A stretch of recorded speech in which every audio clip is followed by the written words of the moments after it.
Hi guys, how are you doing today? I hope you are all doing very well. I thrifted this top and I wore it to Pride this year.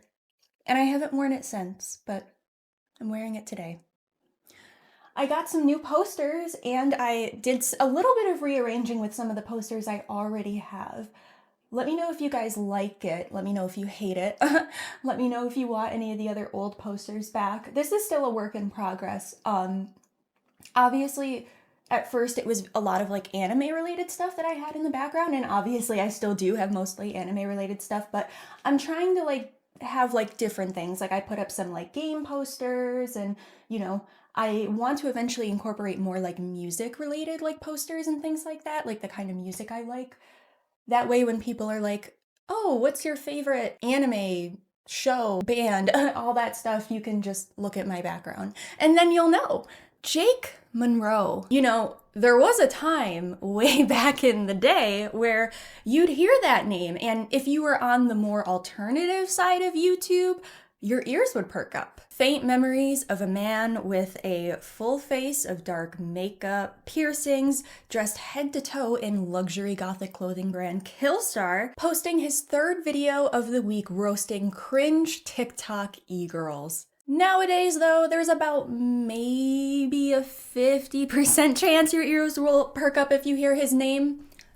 However, they will probably perk up for entirely different reasons. You see, once upon a time, I too was a consumer of Jake's content. Now, this was way back in the day, back when I was still in high school and I was still exploring my style, which at the time was very alternative and gothic.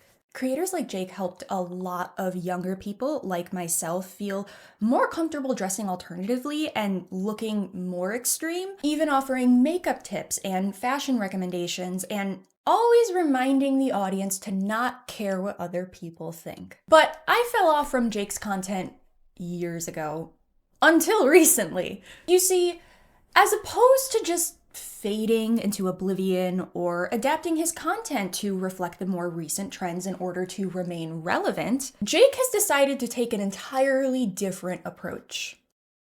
A grift, if you will.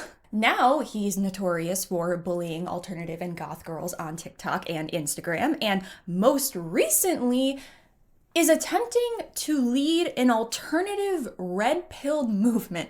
Alternative is the rejection of societal norms. Fool! The very definition. Here's what you've missed about this statement, okay? That's being red-pilled. Red-pilled is the rejection of the matrix, of the system, of the construct, and instead being an individual, finding your own path through life, seeing things for what they really are, rejecting the media slop, and instead seeking things out. Rejecting societal norms is red-pilled. So when I saw yet another creator I follow having beef with Jake, I decided it was time. It was time to revisit this figure from my youth and give Jake all of the negative attention he clearly so desperately wants. So here we are, the Jake MUNRO deep dive. I normally give content warnings in the very beginning of my videos, but today I'm actually going to wait until we get a little bit farther into the video when those things become more relevant, because unfortunately, my most recent Melanie Martinez video was demonetized. Yes, yay, woo! Thankfully, it didn't get demonetized right away, so I was still able to make some ad revenue from that, but I'm no longer able to earn any future ad revenue on that video, and additionally, because it has been demonetized, the video is now also being suppressed in the algorithm and it's no longer being recommended to new audiences. So we're gonna have to be extra careful today, folks. I don't make videos every day. I don't stream. I usually make 1 to 2 deep dive videos per month, and I do all of the work myself. I do all of the research, I do all of the script writing, I do all of the editing, I do all of the filming, I do all of it. And it's the holidays, so getting paid for my work is very important right now, which is why I'm choosing to take extra precautions. But we won't be dealing with anything too heavy this time around, thankfully, and the only heavy subjects we will be discussing will be incredibly brief, and when we get there, I will give those warnings beforehand. So with all of that said, let's hear a word from our sponsor before we get started. Today's video is sponsored by Bellesa, and everyone who signs up for my giveaway in the description box below will win a free rose suction toy with their purchase. Bellesa was the first ever sponsor on this channel, and I am so thrilled to be collaborating with them again. Bellesa is a bi-woman company for all things sexual wellness. Bellesa's mission is to empower everyone to embrace, explore, and celebrate their sexuality. And Bellesa sent me some products to show you guys. The first one is the Rose. The Rose is a viral TikTok sensation, and it comes with 10 different pattern modes. It fits nicely in the palm of your hand to allow you complete control of your pleasure. And it is just so cute and so discreet. It literally looks like a little rose. I love it. Then we have the Pebble. The Pebble comes with suction and vibration controlled independently. It is ergonomically built to fit perfectly in your hand. And it doesn't have any of those annoying pattern modes that no one likes. This one is called the Air Vibe. This one provides dual simulation. It's waterproof, it is rechargeable, and it comes in the most discreet casing, and it is silent but deadly. And lastly, we have the Thump, and I was so excited for this one. The Thump is the toy that does it all. It vibrates, it suctions, and it thumps. It's designed to be the de facto replacement for all external stimulating vibes. This toy utilizes Bellesa's improved pleasure jet technology, and the True Feel vibrations naturally complement the suction at its targeted base. It has innovative thump technology for natural palpitations on the back of the pop grip. It fits discreetly in its carrying case, and it is waterproof, it is USB rechargeable, and it is made from premium quality silicone. So get your own toys now, and remember to click the link in my description box below to sign up for my giveaway and win a free rose toy with your order. And thank you so much to Bellesa for collaborating with me again. Okay, back to the video. So who the hell even is Jake MUNRO anyway?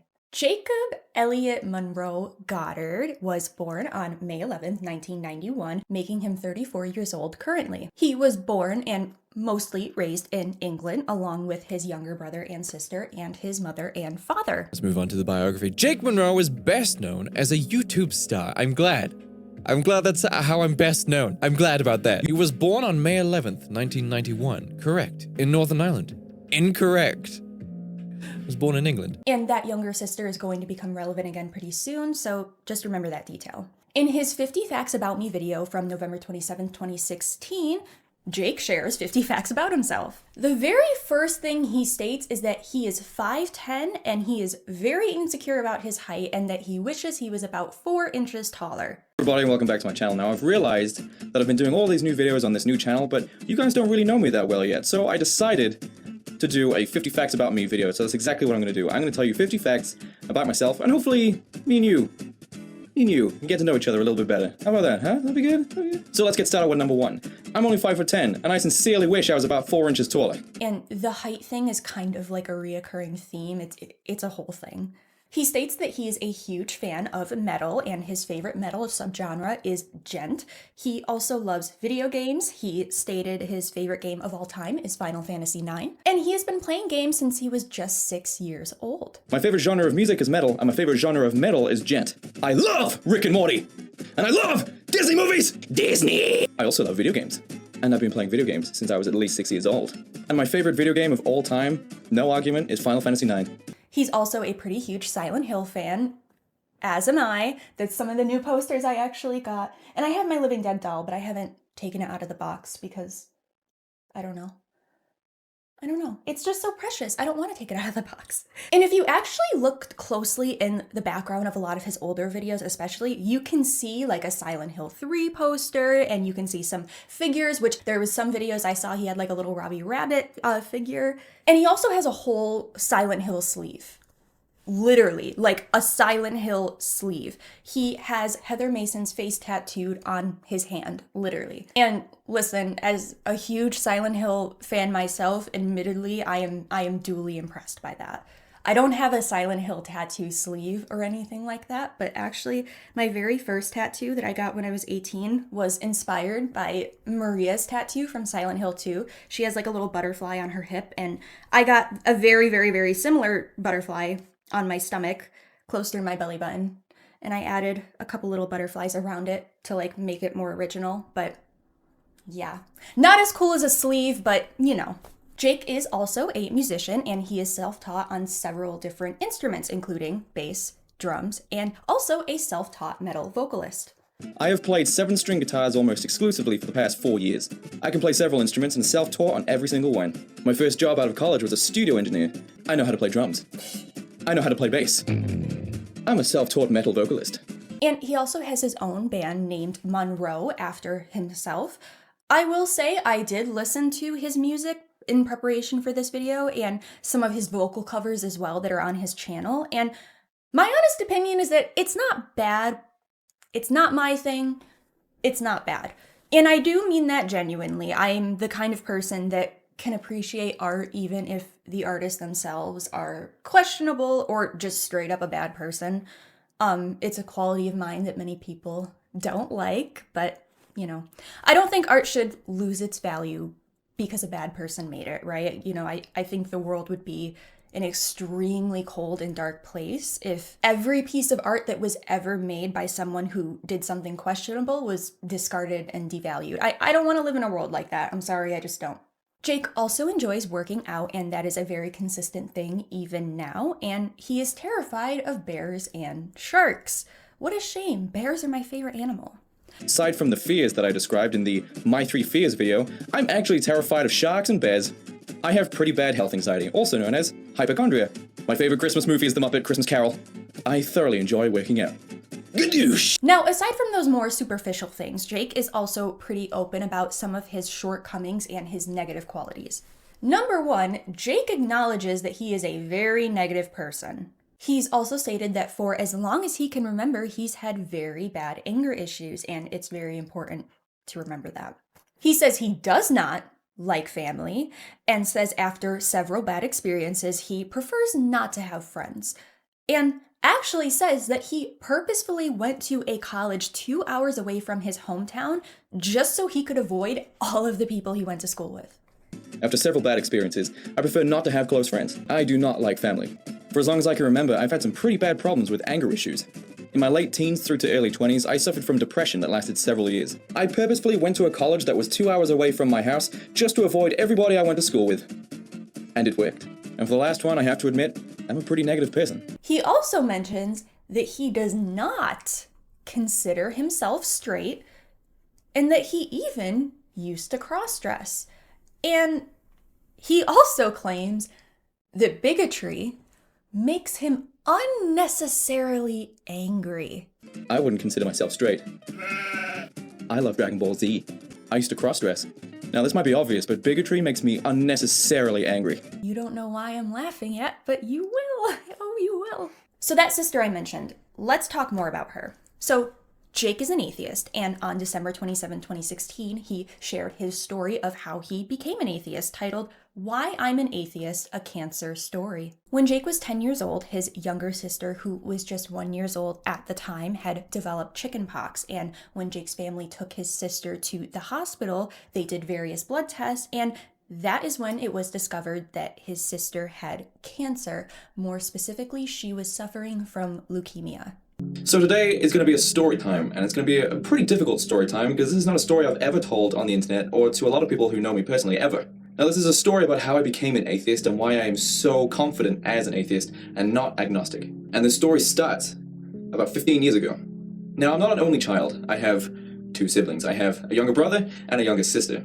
Now my younger sister's name, and if you ever meet her, she's one of the happiest, bubbliest people that you'll ever meet in your life. But around the time she was about 1 year old, very shortly after she contracted the chickenpox, she had to be rushed to hospital for a very bizarre illness that no one could really put their finger on. Now my knowledge is a little bit fuzzy around this time because I was about 10 years old, but I do know my parents were pretty worried about what was going on with my sister, and it did take several blood tests to finally discover that my sister had cancer. Now you can imagine being a parent of a 1 year old who has cancer. The cancer that she had was called leukemia, and leukemia is cancer of the blood cells. If you want to read more into it, there's plenty to read online. Thankfully, the cancer itself was treatable, but his sister had to receive quite a bit of chemotherapy. Jake stated that he didn't go to too many of her chemo sessions because it was too difficult for him to see his sister that way. Now, of course, this news was absolutely devastating to all of us. Luckily, I think my brother was a little too young to understand what was going on, but I was just starting to enter my preteens, and I very much understood what cancer meant. But I did not know what this meant for me as a person and for what I was going to learn on the journey that my sister was about to take. Now, luckily for us, leukemia is very treatable, but the treatment isn't very nice. It still involves very large amounts of chemotherapy, which is almost just as nasty as the cancer itself. It's basically poison that's being pumped into the body to fight the cancer cells. And the physical effects of chemotherapy are pretty devastating, one of which is very noticeable, and that's the loss of hair, among many other health problems that actually come with the treatment itself. Now, because of my aversion to hospitals, I never really went to too many hospital visits with my sister, mainly because it was too hard for me to see that, and also because I just did not like leaving the house. Which is very understandable, especially as a 10-year-old child. That has to be extremely traumatic. However, that summer he did have to temporarily stay at the dorms at the hospital with his family because his sister needed very intense and extended treatment. And that hospital stay completely changed Jake as a person as well as his belief in God. Jake and his family had to spend a lot of time in the pediatric ICU, where the children with cancer would go to receive treatment and unfortunately sometimes pass away.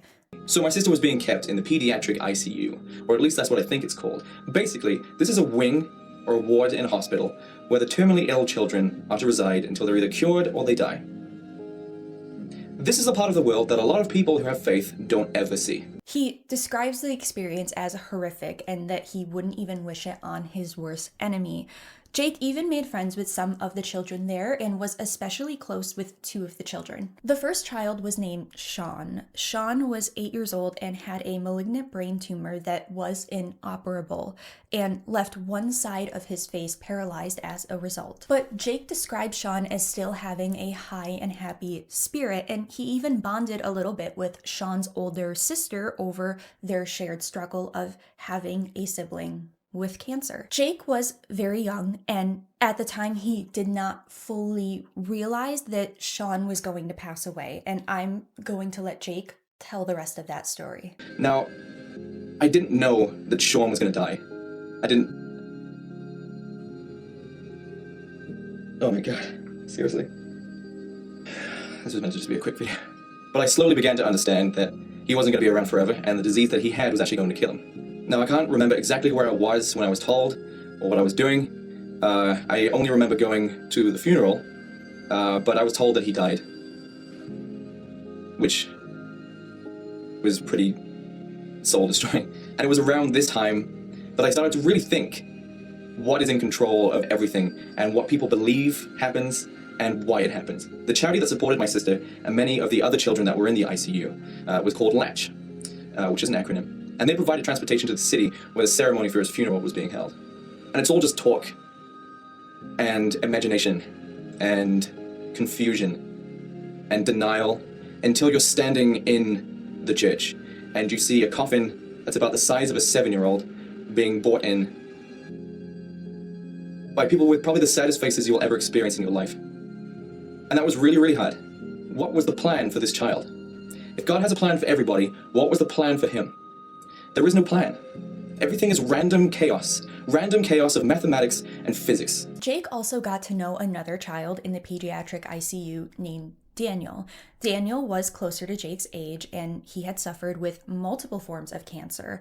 By the time Jake met him, he was dealing with spinal cancer, and that was the last cancer he had before Daniel passed away tragically. Very fond memory of Daniel Burrows as well. I used to go into the ICU every single day, and when I wasn't in the sort of holding area for all of the parents' children who weren't sick, I was in his room where he had Tekken 3 set up, and we would play Tekken 3 together for several hours and just talk. Again, you wouldn't know he was sick. He was just happy and talkative and just a kid. He was just 10 years old. And I even forgot that he was sick, until you look over to him and see that he is pinned to the wall with straps and tubes and needles and scars from all the different and implants he's had to have just to keep him alive. But he was very good at Tekken 3. He always kicked my and I didn't let him win. And I'm a really bad loser. So when the summer holidays ended and I went back to school, we had an emergency assembly in the main hall, which actually turned out to be an announcement that Daniel Burrows had died. Not very many people knew him that well, mainly because his illness kept him out of school. So he didn't get to meet people or make friends or play outside of the school. But there were a few people like myself who did know him personally, and he was just a kid. He was just a kid like everybody else. Just a nice guy who was just about to grow up, you know, preteens. He was just about to start experiencing life from a preteen level and just learning about things, but it just ended. And it didn't even end, it stopped. His life stopped. After this experience, Jake realized that there is no God, and he was between the ages of 11 and 13 years old when he realized this. And around this time, between the ages of about 11 and 13 years old, I became very confident in my beliefs that there is no God. Because I have seen it. I have seen the absence of God. That line, "I have seen the absence of God," that really lingered with me. To be honest, I do deeply resonate with this. And I was also raised religious, very religious, and I lost my belief in God around the exact same age, actually, that Jake did. And it was through a very similar experience to Jake's that I had that epiphany. And the situation isn't exactly the same. It wasn't cancer, but it also had to do with a child that I knew, and that child dying in a way that was just so wrong and horrific that I completely lost my faith. And I just want to say now, this part of the video where we discuss Jake's early life and some of his struggles and experiences is where I'm going to be the most charitable and empathetic to Jake.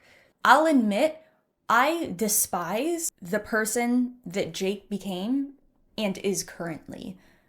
But watching these old videos of him as a 25-year-old just talking so candidly about his mental health and his fears and his trauma, and there's still more to come, it's very difficult for me to not feel deeply for the person on the other side of the screen, especially when so much of his experiences are strikingly similar to mine. And I'm going to be 25 in March, so I think him also being close to my age in these older videos is making it more difficult for me to turn down my empathy meter, even though I know how this story ends, and it doesn't end well.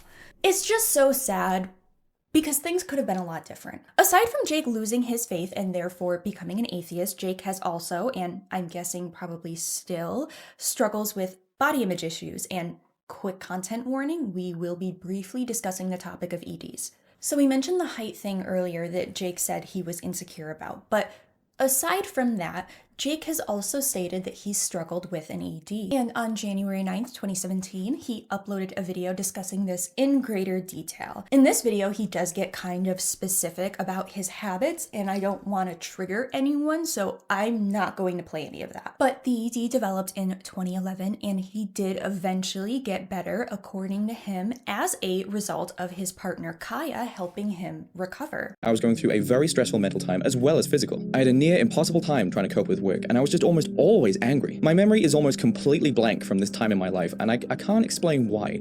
All I know is that I had these overwhelming feelings of just anger and just self-hatred. Now, I did eventually recover, obviously that's why I'm still here, but that was after I left my job, and Kaya was there to help me through the really tough times, so I'm really thankful that she was there for me. And says he now eats healthier and he exercises on a regular basis. So I guess now would be a good time to talk about a certain someone, wouldn't it?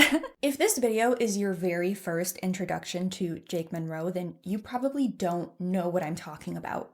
But if you are already familiar with Jake MUNRO, then I'm sure you know exactly what I'm talking about. You see, despite what Jake would like you to believe and what he insists to this day, Jake cannot attribute his YouTube success entirely to himself. Because by the time Jake had started his YouTube channel in 2014, he had been publicly dating an already famous / established goth YouTuber named Kaya, who goes by Toxic Tears online. Jake and Kaya met in 2010 and started dating in 2011 and would go on to be together for 11 years. I was really down about it. So the months pass, and we're getting into 2008, 2009, 2010. This is where I met Kaya, and then when I met Kaya, that part of me sort of stopped, and it all became about Kaya. They were teens when they got together, and by the time the relationship ended, they were both close to entering their 30s. So they spent pretty much the entirety of their adult youth together. Jake had starred in many of Kaya's vlogs and videos, so when Jake started his own channel, he already had somewhat of an audience from Kaya's following. And it's not like Jake's channel immediately took off. He was averaging a few thousand views on his earlier videos,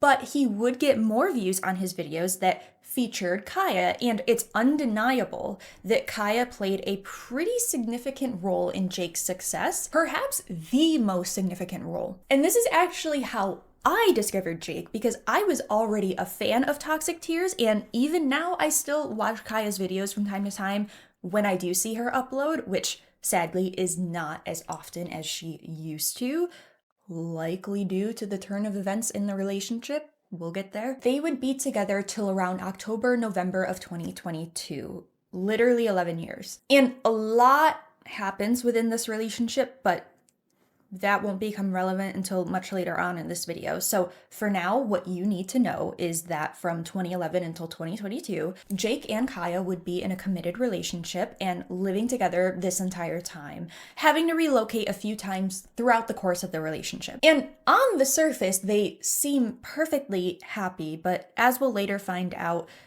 it was anything but perfect and happy. And we'll go more into depth about what that entails later on. Now let's talk about Jake's school experience. So remember how in the beginning when I was going over the different facts about Jake, and one of the things I mentioned was that he says after many negative experiences, he chooses not to have close friends? That's where this comes from. This was another unfortunately not great experience for Jake in his early formative years. In Jake's own words, school sucked, but it didn't seem to get bad until around secondary school, which would be like our middle or high school here in America. Jake had always had a desire to make people laugh and even seemed to be very people-pleasing when he was a young kid. And in primary school, he was able to make people laugh and was able to make friends.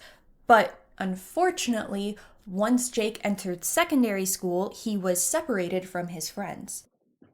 School sucked. So let me be specific. Let me go back to the beginning and sort of talk about where it started, what happened, and how it ended. And also what I learned from the whole experience. So in primary school, it wasn't really a bad problem. Like, I had best friends, and I wasn't particularly, like, ostracized or treated any different. I think mainly the real problem came in when I went to secondary school, or high school, as you Americans call it. Though I do have to point out that my desire to perform sort of started in primary school. I actually, I really liked Billy Connolly. I picked up a videotape of Billy Connolly at a school car boot sale or whatever, and I love the idea of stand-up comedy and jokes and making people laugh. So I actually did like an impromptu stand-up routine in front of my class. I was just like, can I just do stand-up, like I tell a joke in front of the class? And the teacher was like, yeah, sure, you can tell a joke, fine. So I stood up and I told a dirty joke, and I got it pre-approved by the support teacher that we had at the time. Anyway, the whole class burst out laughing. I felt like really good. It was a Billy Connolly joke. It was like where do I park my bike? But it's a really good joke. Anyway, bring on secondary school. This is where the problems started. Basically, as soon as I went into secondary school, all my best friends that I had, okay, so in secondary school and in high school, in my school, at least in Green Hill, there were two different sides to each year. There were two bands. There was the X band and there was the Y band. So I knew this going to secondary school, and I was like, oh my God, what if I don't like get in with my friends? And they were like, no. They always make sure that you stay with your friends. My luck have it that was the opposite, actually, as to what happened. All of my friends went into X. All of my friends went into X, and I went into Y. So he tries to make new friends, and at first he does, but he quickly realizes that his friendships were mostly one-sided. Of my friends went into X, and I went into Y. So here I am, Y band, which means I'm in the classes with these people that I don't know from different schools, and I was like, this sucks. Anyways, the year goes on. Obviously I make a few new friends, one or two here and there, but I never actually but here's the thing, these friends, and it was the same when I was in primary school. These friends that I had, I was always the one who had to do the calling and like go up to them during lunch and break time and see what they were doing, or call them and see if they want to come over to my house. Very rarely did I ever go over like my friend's house. They always came over to my house. And it was weird, like if I didn't call them or I didn't message them when the internet was a thing, they would never talk to me, and that would be it. There'd be friendship over. So it was always my responsibility to message them and make sure that they feel wanted. Then at around 13 to 14 years old, this is when Jake starts to become outcasted. So he eventually attempts to befriend other outcasted students. But even the outcasts outcasted him. 11, 12. When I became like 13, 14, I was like, holy, I like rock music, I like metal, I like long hair, I like black clothes. I didn't really have a word for it. But I don't know, I think that's when the ostracism actually started. That's when like I felt as though things were... Because I was really getting into my guitar then and my songwriting, and I was like trying to make a band, and like I liked art, I liked painting. I don't like that anymore. But it was around here that it started. I was like, oh my God, fit in with any groups. There's no people in the school that I fit in with now. And I feel as though like years went by, like a whole year, and it wasn't until the year after that I discovered there actually is like a group of outcast kids who like listen to Nirvana and wear like Nirvana t-shirts and have like long hair and ripped jeans, which was the style back then. Who used to hang out in the front. And I'm like, how did I never meet any of the kids? Turns out it's because they're ex-band, so I never actually got to meet these kids. So I got talking to one of them and I was like, yeah, I just want to hang out with you guys. I want to be part of this group. I feel as though I fit in with you guys. And the guy was like, no. I can't remember the exact wording of it, but ultimately the conversation came down to, hey, can I be a part of your group? And his answer was no. Pretty much that's it summed up. So after a while, I sort of worked my way in and I became part of the group, but that never actually changed any of the problems that I was originally having. Now I was being ostracized by these people. Instead of the general school, now I was being ostracized by the people that I thought I could fit in with. There was also apparently some tension with some of the other guys in the, popular group because he was talking to a girl that I guess some of those guys were interested in. Speculation. A couple of years ago, good, like 5 years ago now, I was talking to a girl that I actually used to go to school with, and me and her used to be friends. She was a weirdo as well, and she was actually like, yeah, they didn't like you. I was like, well, why didn't they like me? All I ever tried to do was just like try and impress them and be like, hey, look, I can play guitar really well, and hey, let's make a band together, and you guys can party at this place I found, and let's go do this. And they were just like, no, you just shut up, Jake. And she was like, what? Well, they were jealous of you, and I was like, jealous of me, like, and they were like, well, yeah, you were really good at guitar, and and the girls liked you, and they didn't like you. That's the reason why they didn't like you. And I was like, that sucks. So the end of the school year comes, and traditionally when this happens, students will gather together to burn their school books and their backpacks and stuff, and to celebrate the end of the school year. And Jake made plans with his friends who pretty much ghosted him. So he burned his books and bags by himself. And after that, he stopped seeing those friends entirely and decided he was no longer going to work for others' approval anymore. Must have just been jealousy. So fast forward, it's the end of the school year, and we've all agreed that we're going to burn our bags, I'm going to burn our school books and school uniform, which we wear over here in the UK. And I was like, yeah, great. So I go to the beach. They've given me the wrong time, location, I don't know. There was no one there. And I just sort of sat there. And do you know what? One other friend was with me. And he was just sort of like, oh no, they've told me, well, my friend, told my friend, not me, that they're actually like on the hill and they're not doing that. They're going to do it later or something. And I was like, you know what? I'm never going to see these jerks again. I just sat there on the beach. I took off my school bag, put it on the floor, I took a match, burnt my bag, I burnt all my schoolwork, I burnt my uniform that was in there and my PE equipment, which went. And I think with that burning that bag and burning those school bags, I don't think I saw them again after that. I don't think I ever did. I think that was the night. Like, I'm honestly thinking right now, like, did I see them again after that? And I don't think I did. I think that was it. I think I made a vow to myself on the beach that that was just it. I was done. I'm not going to bother with people's approval anymore. Then he goes off to college, and he does make some friends while he's there, including one girl who became his best friend. He did have some sort of bad experiences with friends while he was in college as well, but it seems like college was a better experience than secondary school. But he says he never contacted those friends after he graduated college, and he says starting YouTube helped him meet more people with his interests and experiences. Because he was a great drummer. We're in a class, by the way, so everyone is in there, and I'm at the front, and he has the projector down, and he's projecting it onto this huge screen in front of everyone. He's like, yeah, I made this animation. I was like, oh, I'm in the animation. How cool. I've never been included in anything, and he thought of me for this animation. How nice. Anyway, so I started watching this animation, and it gradually became apparent that this was not favorable to my character. Turns out, let me just sort of act out what happened. So this is me, and then this is Charlie. Oh, hey Jake, how's it going, man? Oh, I'm just kind of really sad and down and just emo and stuff, Just kind of just so sad and I wish I would die. Yeah, he animated this guy that I was friends with. My head off and my head exploded and I died. And I had to be a good sport about it. I had to sit there and just sort of laugh it off like, ha ha ha, but inside I was like, that really hit. And to this day, I still think about that and I was mortified. Like everyone was laughing and like, Jake's laughing too, he's getting the joke. But like, I was like, that's not funny. That really hit. That's how you see, like, this is how you see me? That, like, I'm just some sort of depressed emo? So, college ended, and like I said, I was like, I'm not going to contact my friends from college just to see what happens, and they never contacted me. And I feel as though the thing that I've learned from all of this is that you shouldn't try and get people's approval from people who clearly are not going to approve of you. But this is really important because a repetitive theme I saw in a lot of Jake's videos was this desire for belonging, companionship, and having a solid, reliable friend group. He pretty much has just always had the desire to be a part of a friend group. So I've told many story times on this channel detailing my crappy school life, how badly I wanted to be part of a friend group, and how it wasn't so much that I cared what they thought, it was more just I wanted to be part of a friend group. Now, I have had negative reviews of social interactions I've had with people. Jake can be a little bit too intense. Jake can talk too much. I wish he'd stop trying to debate video games. And yes, all these things at some point in my life, whenever I heard them from other people, did make me feel a little bit self-conscious. And it did get me down for quite some time. Not anytime recently, but it did get me down. I thought, man, I have to change these things about myself. And yet every single time I would get into another social interaction, I would have the same problem. I could see and hear myself doing it again. The second worst time of my life came when I actually went into secondary school, or high school, as you Americans call it. Basically, I was worried that I wasn't going to be put into the same band as all of my current friends in my primary school. Sure enough, whenever we went into the assembly room and they gave us the papers or whatever it is, or however it was that they told us that what our bands were going to be, I was put in Y, and every single one of my friends was put into X, which means I never saw them except for break period, which was fine for the the beginning of school. But do you know what happens when kids are around other kids for a very long time? That's right.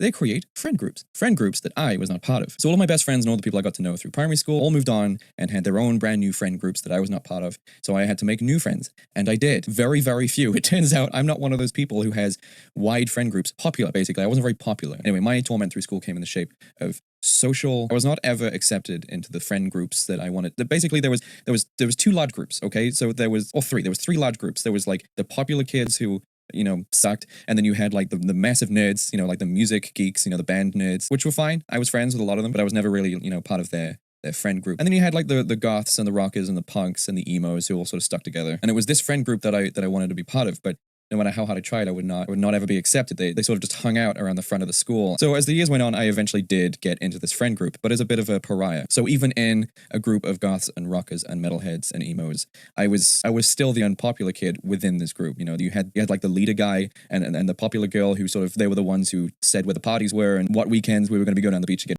that sort of stuff. They were the ones, and I don't think either one of them liked me, even though one of them lived next to me. So the years went on, and it was just social torture. I always wanted to be considered more, be valued more, be considered and called upon more, but I only ever seemed to tag along. I was never really invited. I would just sort of hear through the grapevine that things were going to be happening and people were going to be in a certain place, and I would just, show up, and they sort of tolerated me. Not that they ever focused on me. I think that was the problem. I was never a point of ignore Jake. It was just, no one really cared whether I was there or not, which, I felt I needed. I needed people. I needed to know that people wanted me there, which I think is a natural feeling, right? I wasn't too selfish in thinking that, to the feeling of wanting to be wanted, I never really felt important to anyone, and that really affected me mentally. So school sucked. It's yet another thing that him and I have in common. I mean, now that I'm older, I don't have those desires as much. I'm kind of just focused on YouTube entirely. And although Jake says he doesn't care to have friends anymore, I actually think he secretly does, and I think he always has. Even at the times where he says he doesn't. And I think even now, a lot of the choices he's making with what's left of his career is fueled by this desire for belonging, which I don't think he'll ever fully admit to, but it's just my opinion, and I think I have a pretty good case. Now let's talk more about Jake's family. Another thing he said in that 50 Facts About Me video was that he does not speak to his family. And this is another significant aspect to Jake. He does not speak to his family, and he hasn't in many years, and it mostly has to do with his mother. In a storytime video from February 28th, 2019 titled "What Happened with My Mother's Storytime," he explains why he no longer speaks to his family, including his mom. He says this all went down about 12 years ago, and that he mostly has blocked it out, and this is something I noticed when I watch a lot of his other videos. He tends to say he can't remember things as clearly, or that he's blocked out his memories, and it's usually in relation to stuff like this in his past. He also states he really did not like spending time with his family early on, and that as soon as he was old enough to stay home by himself, that's pretty much all he did. For quite a long time, but it's only recently that I've started to piece it together and figure out the timeline and the timescale of everything that happened and how it happened, because for some reason, even though it only happened about 12 years ago, I seem to have blocked it out. I seem to have just deleted that part of my memory, which is funny because my brain usually records things that I don't like. My brain just records all the negative interactions that I have in life and then stores them in a nice little folder, an easy access folder, and then when I'm sitting alone in silence, my brain just opens this folder up and is just like, oh hey, do you remember this time that you said something that you were not educated enough on? You said something really stupid. Oh yeah, thanks for that. So as I started getting older, as I was getting through my teens, I never really liked hanging out with my parents or going literally anywhere with them. The second I was old enough to stay alone in my house, that's all I ever did. I distanced myself from my mother and my father, my brother or whatever. I just stayed in my room and I just didn't interact with him at all. And Jake starts to notice around his 15th birthday that his mother starts acting strange, and things end up getting very tense in his household. And then after my 15th birthday, my mother started acting really weird. She was being really argumentative and standoffish and was sort of doing this thing where like she would do, again, my mind is not 100% like on exactly all the details because I seem to have blocked it out. I just know we were arguing a lot out of nowhere.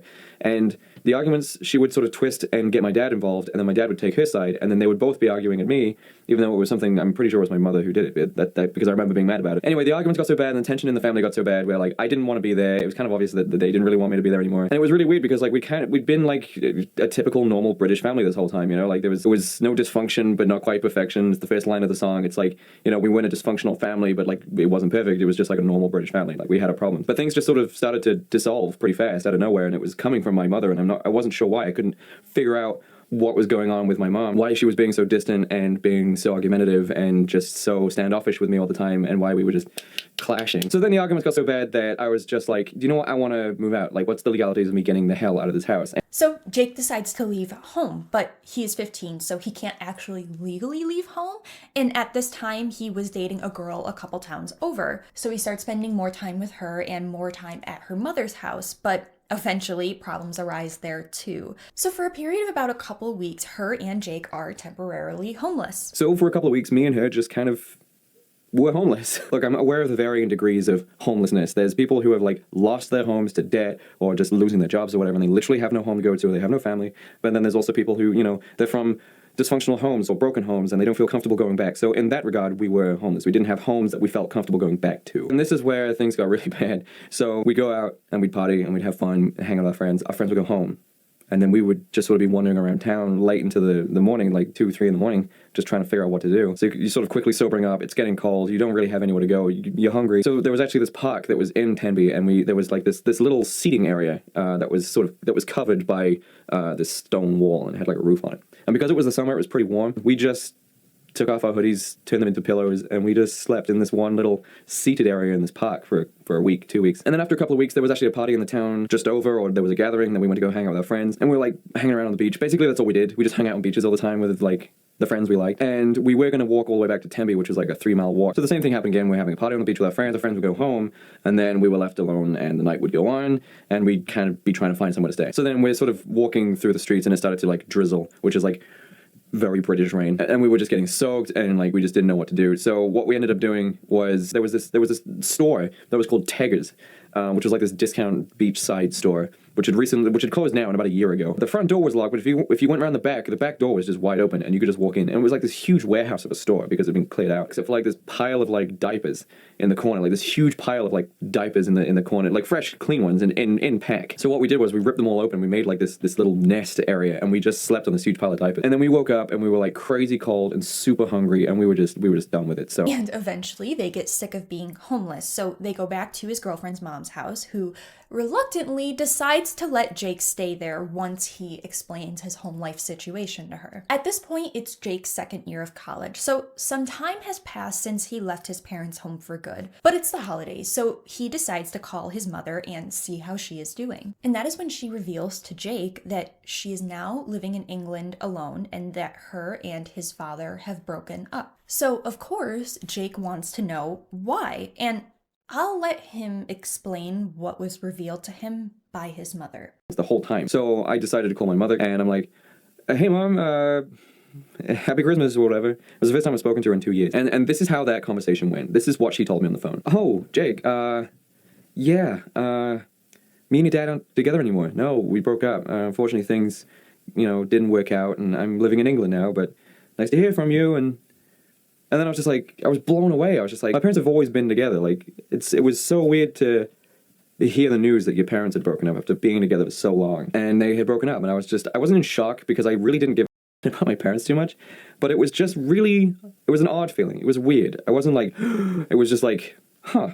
Well, I guess you never really do know people. So once this is revealed to Jake, he decides to call his father, who tells a very different story about what happened with Jake's mother. And then I called my dad and heard a very different side of the story. So my dad had told me basically what had happened was, and I'm going to give you the footnotes of this. I'm not going to give too many details. I'm basically just going to give you the details I remember. Basically, a letter had come through the post detailing thousands and thousands and thousands of pounds worth of debt that my mother had racked up on credit cards that she had kept getting under my dad's name because she was forging his signature. And up until this point, she had been keeping these letters secret and hiding them away. So my family had thousands and thousands of pounds worth of debt that my dad did not know about because my mother was, shh, don't tell him. And the reason why my mother was acting so weird and had started going to the gym and had started trying to lose weight and was on weight loss pills because she was very overweight and was being argumentative and all that stuff is because, number one, she was trying to cut ties with the family by making us the enemy. Number two, the debt had gotten so big that she had actually resorted to trying to find a sugar daddy. Yeah,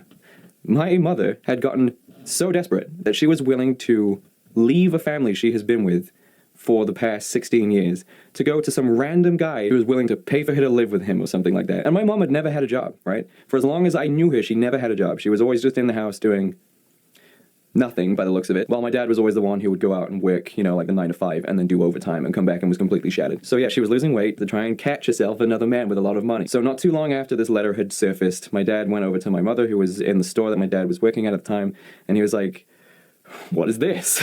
I'm laughing, but my dad was red-faced screaming. And apparently her reaction was just, snatch, I'll deal with that. Apparently she was not very receptive and was very closed off and didn't feel like talking about the situation that was the most dire thing that we have dealt with since our move from England. And then I'm a little bit fuzzy on the details. I don't think I was fully told what happened, but a week later, a few days later, she was gone. And she had found a new guy who was like just giving her money. And she showed up a couple of days later, her and some other dude. We didn't know who it was.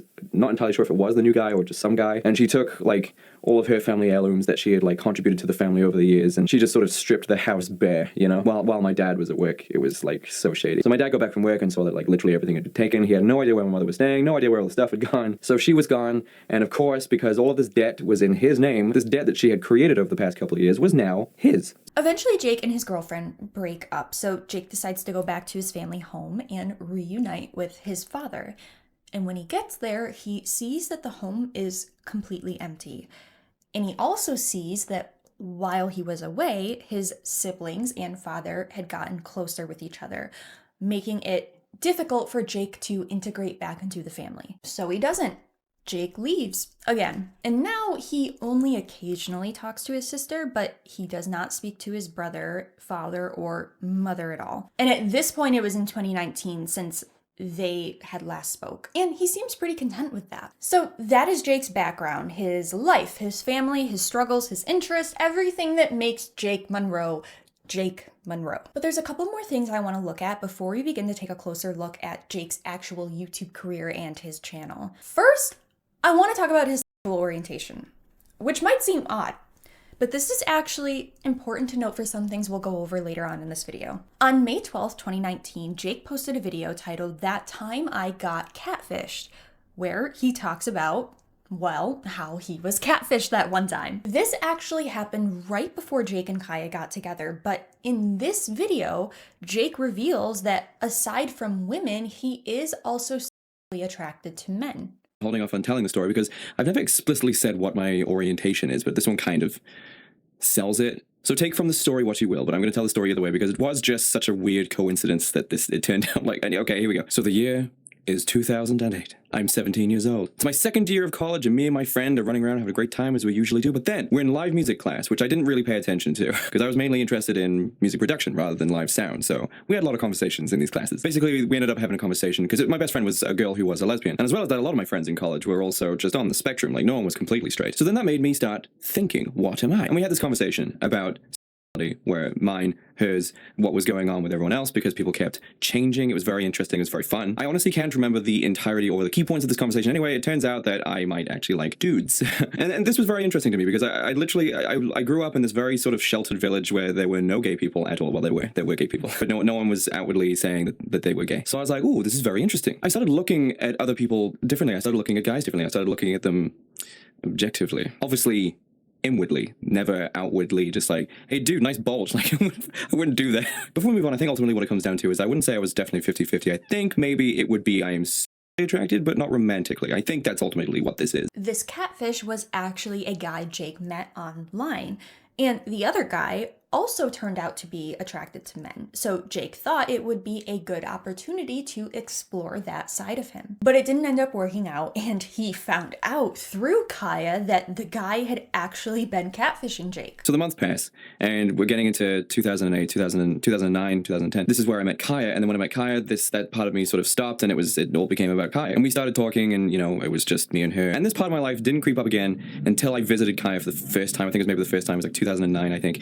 So I flew over, and I meet her mom, and we go to her apartment, and I'm in her room, and we're sort of just scrolling through the internet together, and we're sort of going through all of our social media and talking about the friends that we have. And this is the time of Vampire Freaks, when Vampire Freaks was like a grade A social media that gothy people used. But now it's just a predatory ground for really incels. If I remember correctly, Kaya actually made like a fake account on there, and within 5 minutes, there was like 4 comments in her inbox. It was her and a friend. I can't remember what happened, but I'm sure she'll tell that story. So anyway, we're going through Vampire Freaks, and she's showing me all of her friends.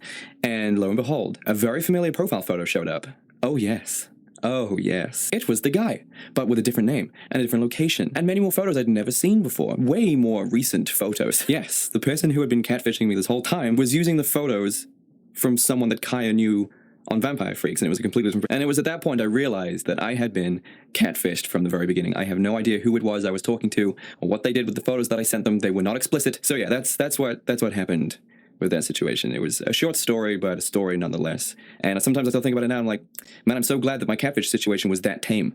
Could have been so much worse. Okay, editing me here. I just want to say very quickly, I had forgotten when I was filming, and I didn't actually put this in my script, so it slipped my mind until now when I'm editing, that he not only got catfished, but he got catfished as a goth guy on Vampire Freaks by another goth guy in the mid 2000s. And like I don't know, I just think that's like genuinely just what a time to be alive, you know? Like I'm sorry, I just had to say that. Like the irony of that is just so funny to me. Now, I don't know how Jake currently feels. I'm not entirely sure if he still feels this way or not, but at the very least, we can acknowledge that there was a time where Jake was attracted to men, and a time where he did not consider himself straight. So just remember this, because present day Jake has a lot to say about LGBTQ plus folk, and it's just really ironic. There's one more thing about Jake I want to talk about, and that is his 3 biggest fears. This is one of the earliest videos on his channel, and I think this one video actually completely explains how and why Jake is the way he is present day. Our fears reveal a lot about who we are and why we make the choices we make. And when researching for this and upon watching this particular video, it made everything in my brain click. It all makes so much sense now. First off, he states that he has a genuine fear of looking stupid in front of people.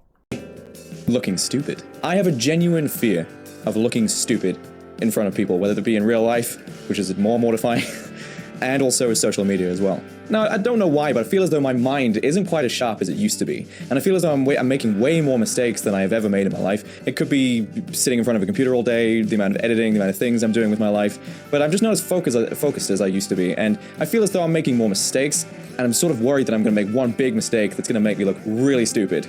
Second, he has a fear of not being good enough, being inadequate, not meeting society's expectations or standards, particularly when it comes to his appearance.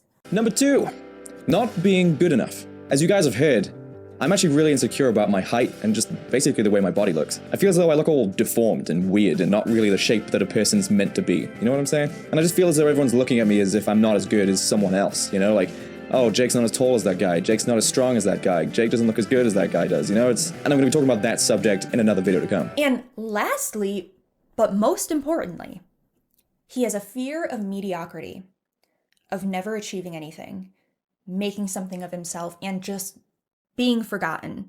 He says his biggest fear is to be 20 years from now and not be anything. The thing that I am most terrified of is mediocrity.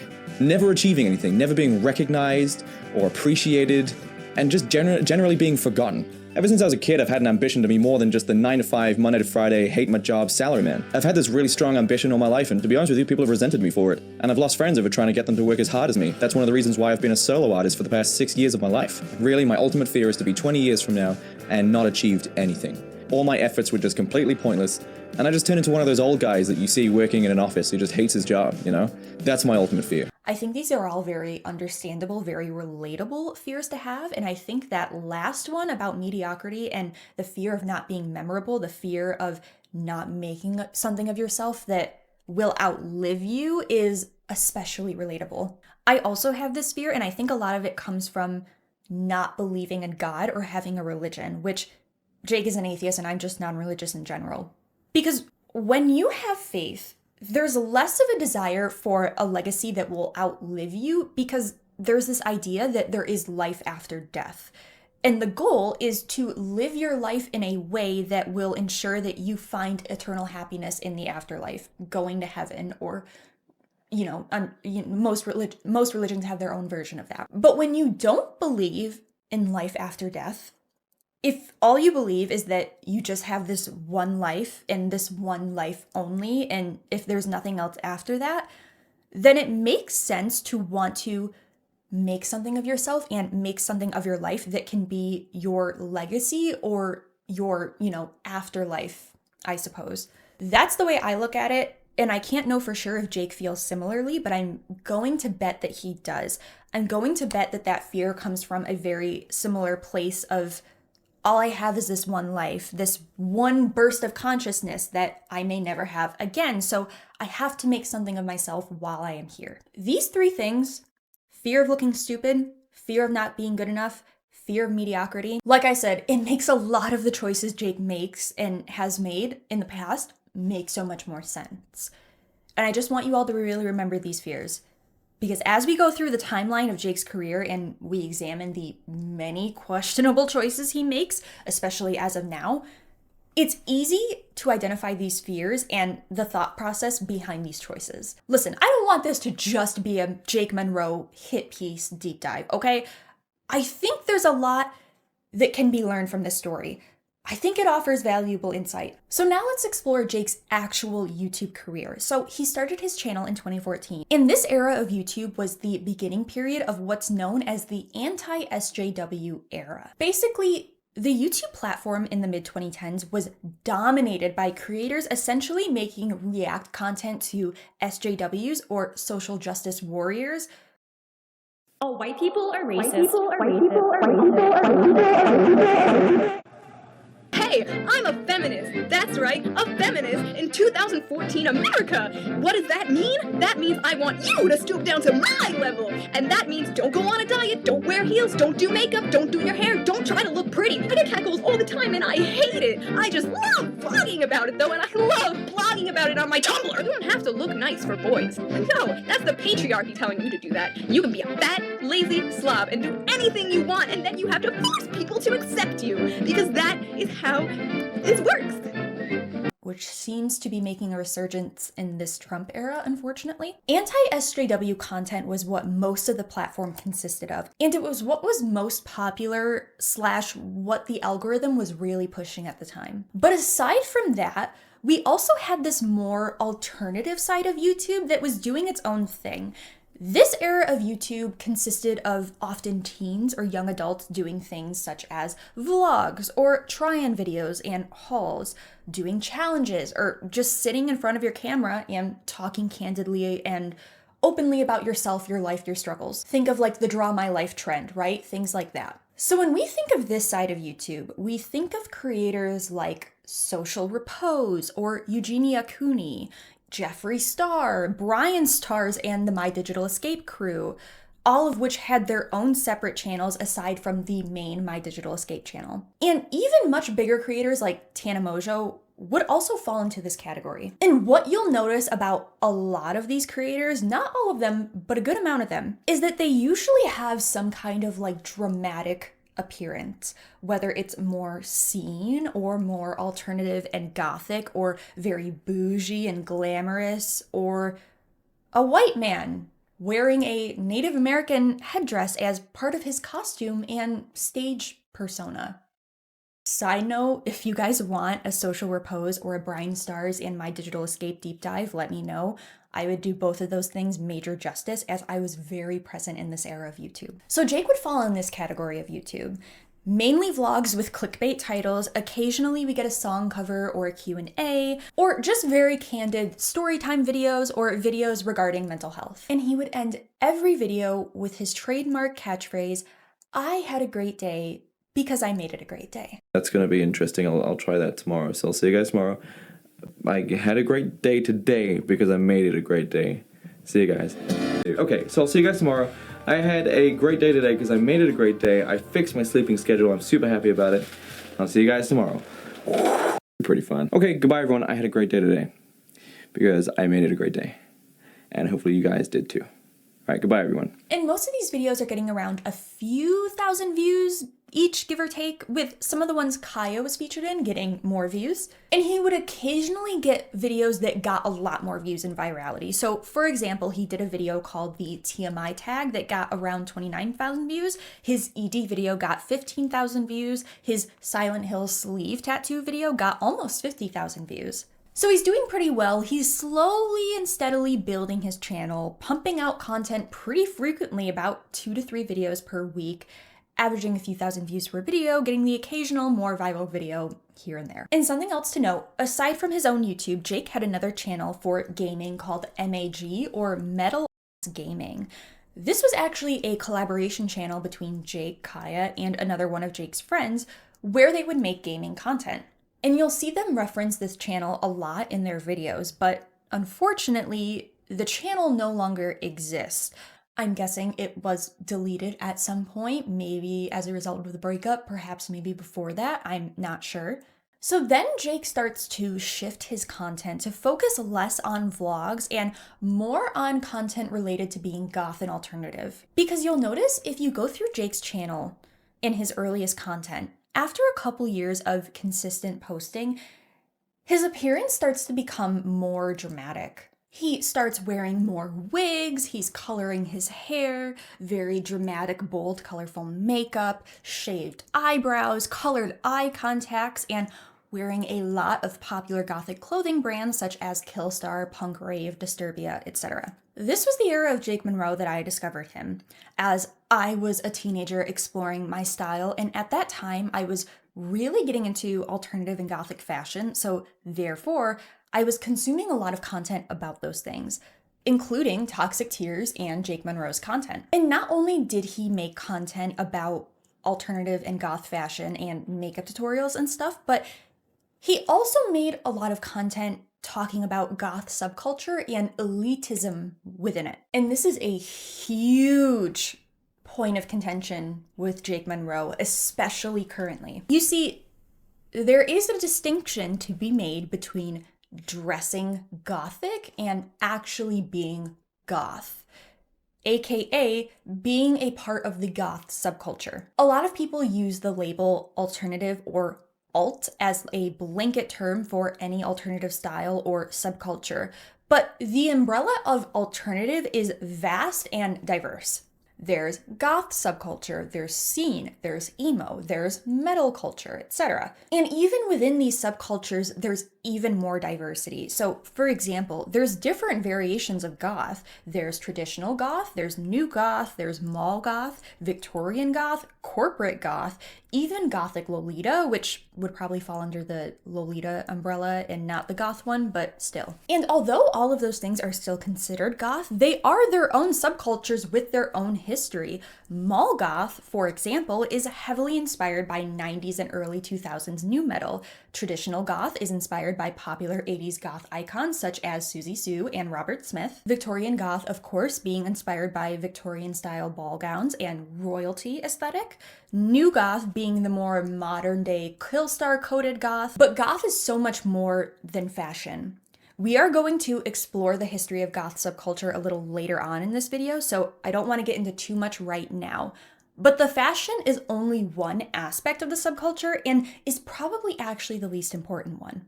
Goth subculture encompasses the music, the literature, the fashion, even the politics, and yes, Yes, goth is political. Yes, it is inherently political, and I will demonstrate that later on. And because of this, what ends up happening is there are often elitists within these subcultures that like to gatekeep and tell others, you're not goth, that's not goth, etc.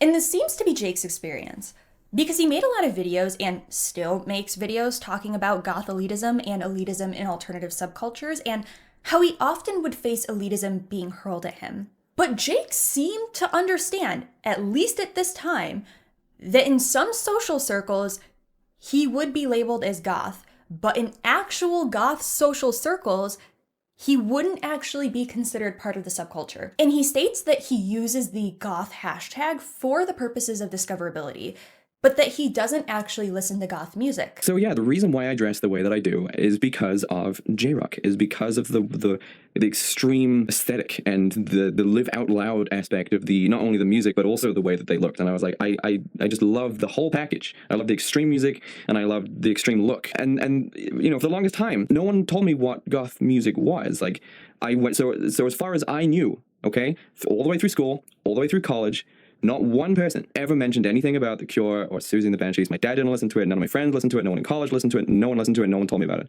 I had no idea. No idea, right? And there was no such thing as Spotify for me to find this shit. So when I was walking around in my spiky chokers and my black trench coats and my new rock boots and my makeup and the black and green dreadlocks and the contact lenses, whenever I was walking around like that, people were just yelling goth at me. And they're goth, oh, goth. You know, you've heard that, right? And my friends would refer to me as such. And I was just like, okay, I guess that's what this is, you know? And that's just the label that I assumed. And then I moved over here, and then social media got bigger and bigger, and Tumblr came along, and then Tumblr was just like, this is what goth is. And I was like, what? That's not what I know it as. So to answer the other question where it's like, is this goth? Am I goth? The answer is yes, but actually no. I memed.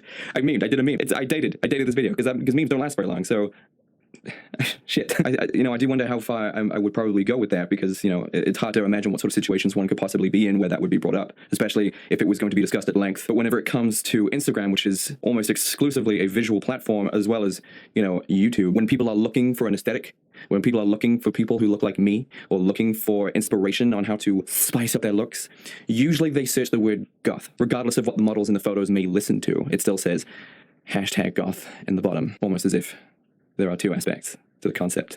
I'm not going to get into that. So that's why I use, #goth, and that's why I loosely refer to myself with that term. It's merely for the sake of discoverability. Though I would never make a video about, how goth I am.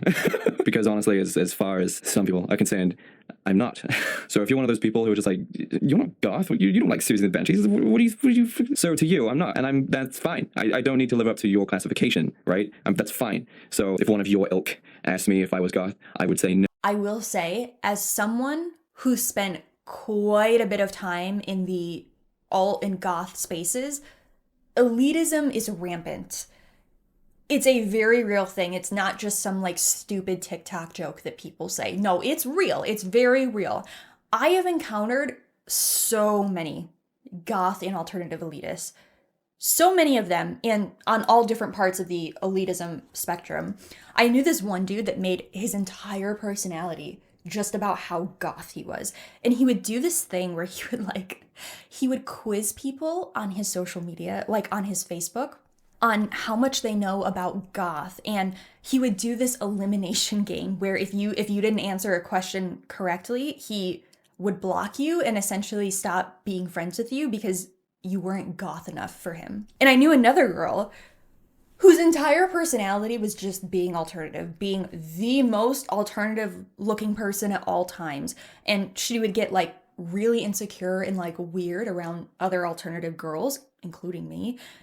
And she would also get weirdly competitive. She would accuse her friends of copying her because they would wear the same Killstar clothes as her, as if Killstar isn't one of the biggest overpriced goth fast fashion brands in existence. Elitism within subcultures is very real.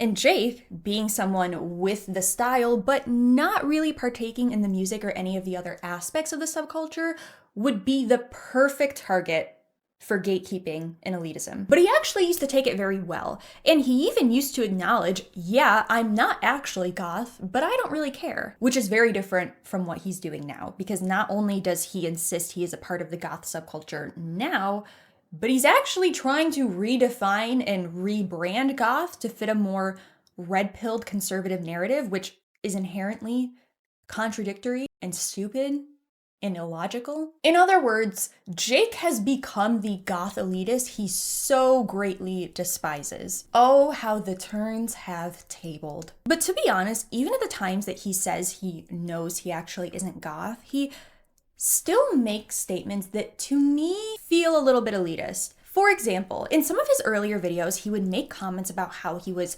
the most extreme looking person in his town, or that he was the only male goth in his town. He was the male goth in his town. But I think they were the main ones. But I used to wear all that crazy stuff, and I was like the most extreme looking person, especially the guy. I was the most extreme looking guy, because I never met any guy who dressed even close to what I was doing. Not even close. They were weak. They were afraid. They were afraid of what the masses might think. I was not afraid. And he's not necessarily saying these things with an air of pretentiousness like an elitist would, but these statements are just so reminiscent of the kinds of statements I heard when I was younger and in these spaces. You know, like, I'm the most gothic person at school. I'm the most alternative looking person in the friend group. Like, every person I have known that has said things like that have always been elitist.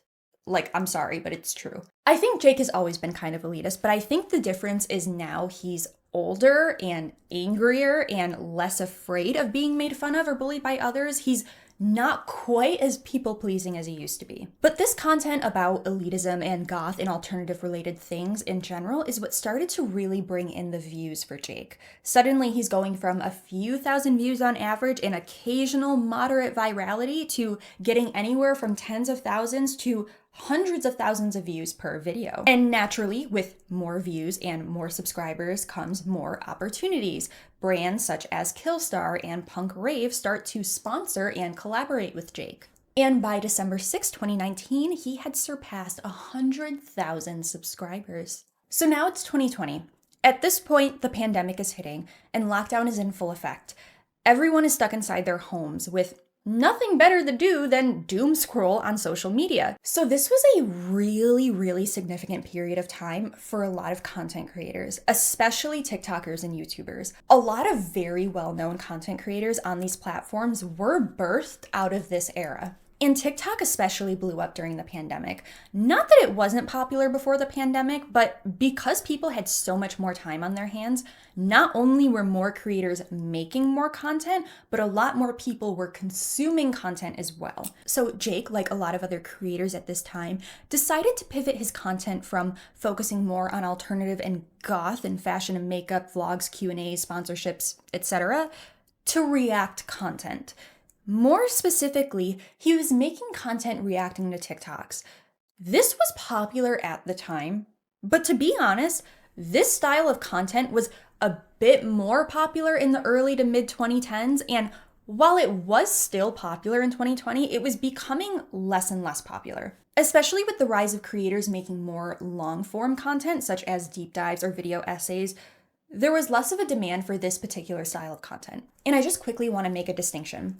Yes, React content still exists today, obviously, especially with live streaming becoming so popular, but it looks different now than how it looked back then. It was far more low effort than it is today. Like, this kind of content barely qualified as fair use.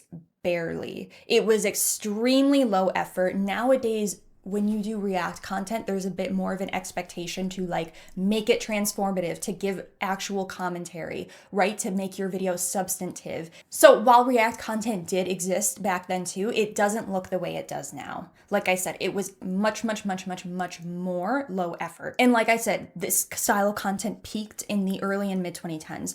Just to give you guys an example of this, right?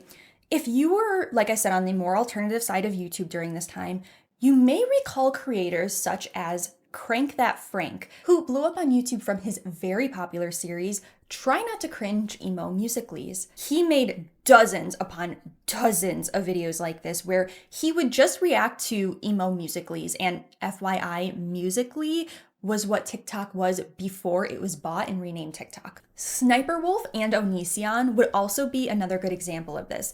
Onision Greg wasn't necessarily reacting to TikToks or Musical.lys like Sniper Wolf did, but he would react to content posted to his forums or to his social media pages as well. FYI, I'm not saying that Jake and Frank are like Onision, like that's not what I'm saying. I'm just pointing out that he also made this style of content during this peak era. Now, I will 100% fully admit, I was a young teenager during this era of YouTube, and I did especially enjoy Crank That Frank and his content. But in hindsight, as an adult, looking back on that content now, it was really just mean. Because while we can sit here and be like, oh yeah, this was React content, the harsh reality of what this era and what this content actually entailed was literally just bullying children on the internet. That's literally what it came down to. That's the reality of it. If you watch these videos now, whether it's Onision or Jake or Frank, nearly all of the content they are reacting to and laughing and cringing at or making fun of is content from actual children and teens just being children and expressing themselves. And sometimes being cringy with it, because that's what children do. That's like kind of the point. You're kind of supposed to be cringe as like a teen when you're exploring your identity and your style, right? And instead of giving these children the space to express themselves free of judgment, these creators would essentially steal content from these children, barely react to it other than to make fun of whatever children or child was in the content, and then profit and capitalize from it. Anyway, I found a video that's called Crank That Frank, Emo Cringe Musicallys, Extremely Cringe Filled, Proceed with Caution, by the channel MCR is Bay. So with the combination of the very clickbait title, with the channel name MCR is Bay, I had to watch this. Out? Oh, I can't. I'm feeding my dog. You don't have a dog. I mean, I'm having dinner at 11 a.m. I'm pregnant? What? Oh my god, you're weird. Just leave me alone. You know, I really don't have much to say about that one, except I hate musicallys where it's like talking, because it's called Musical.ly, not Vinically. This is not the new Vine, just because Vine died. Don't try to do some funny skits where you also show off your stomach in an ironic way. I'm pregnant? What? Oh my... I'm onto you. I'm mean sometimes. I'm onto you. I know what you're doing. It wasn't even funny. It didn't even get up. You know when you laugh at something but you just kind of exhale from your nose? It didn't even get that from me. Boo. 0 out of 0. I got some new ribbons and stars, by the way, guys. I'm very excited for this episode. Let's give them a new ribbon or star. Let's see what we got here. Okay, you get the, you aren't doing too well, but you keep at it anyway. Go pet a dog. You deserve it star. Which is such a train wreck of a star, but so is that Musical.ly. Let's move on.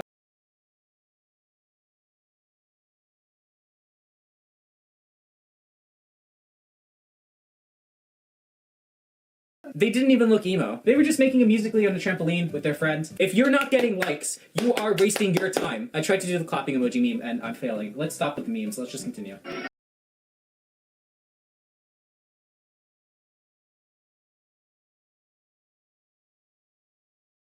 I kind of failed there. You kind of made me cringe. It's just one of those classic Musical.lys that are in the dark and they're just trying to be very dramatic and emotional. Emotional. I get it. I'm gonna give you a classic You Tried star, except this star is made entirely out of my face. That's what this series has come to. And by the way, it is not a crime to be cringe. And if it was, they'd have given me the death penalty by now. I already have an Onision series in the works.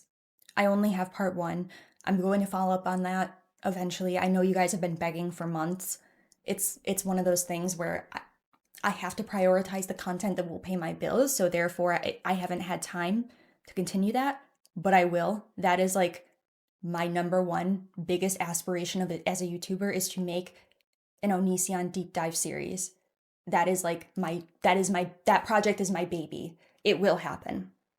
But I would also definitely be very open to making a deep dive about Crank That Frank. And I know he has actually officially left the internet and deleted his channel. Most of his content has been archived, so I don't know if it would be unethical of me to do that, but let me know. But yes, anyways, that style of content was really popularized in the 2010s, and Jake had hopped on that train as it was beginning to lose relevancy. But even so, he was still able to capitalize on it for a good while. He basically just became kind of a content farm for this style of content. He's posting 2 to 3 videos a week usually, and it's just basically the same video over and over again. Goth reacts to cringe TikTok e-boys. Goth reacts to cringe TikTok e-girls. Try not to laugh TikTok edition. Wow. Goth reacts to stupid TikTok fails. Goth reacts to more TikTok fails. Goth reacts to TikTok shower thoughts. Goth reacts to more TikTok cringe. Goth reacts to TikTok FYP, etc. It's a very simple formula. 2 + 2 = 4. Find TikToks, barely react to them, make fun of them, upload, profit. And this is when Jake's channel really started to blow up. In fact, the majority of Jake's fan base, his highest viewed videos, and the majority of his subscribers came from this point in his career, including one video titled Drunk Goth Reacts to TikTok E-Girls, which to this day is his most viewed video with over 1.7 million views. Had Jake started doing this content during its peak era, he likely would have struck gold as far as YouTube success. Since he was pretty late to the game, he was only able to capitalize on this style of content for a couple of years between 2020 and 2022. And Jake actually begins to shift his content ever so slightly around 2021. He's still doing this style of React content, but now he's focusing on particular niches. At this point in time, he's now reacting specifically to TikToks with the alternative and goth hashtags, which makes sense given he's a visibly alternative creator. It makes sense to make content within that niche. But again, what this content ultimately amounts to is stealing content from children, bullying them, and then profiting from it. One thing, it's hot in here, so just ignore what I'm saying, okay? If you have a lot happening right now in your personal life, I have something I want to give you.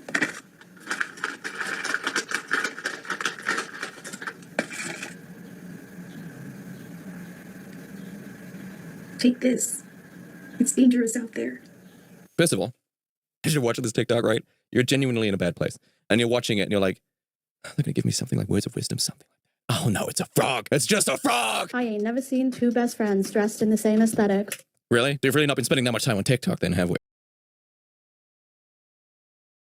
Yet again, here we are in the store. This time in the board game section. Inspiration struck. And they're wearing a Green Day t-shirt. And guess what? The song is, in fact, not Green Day.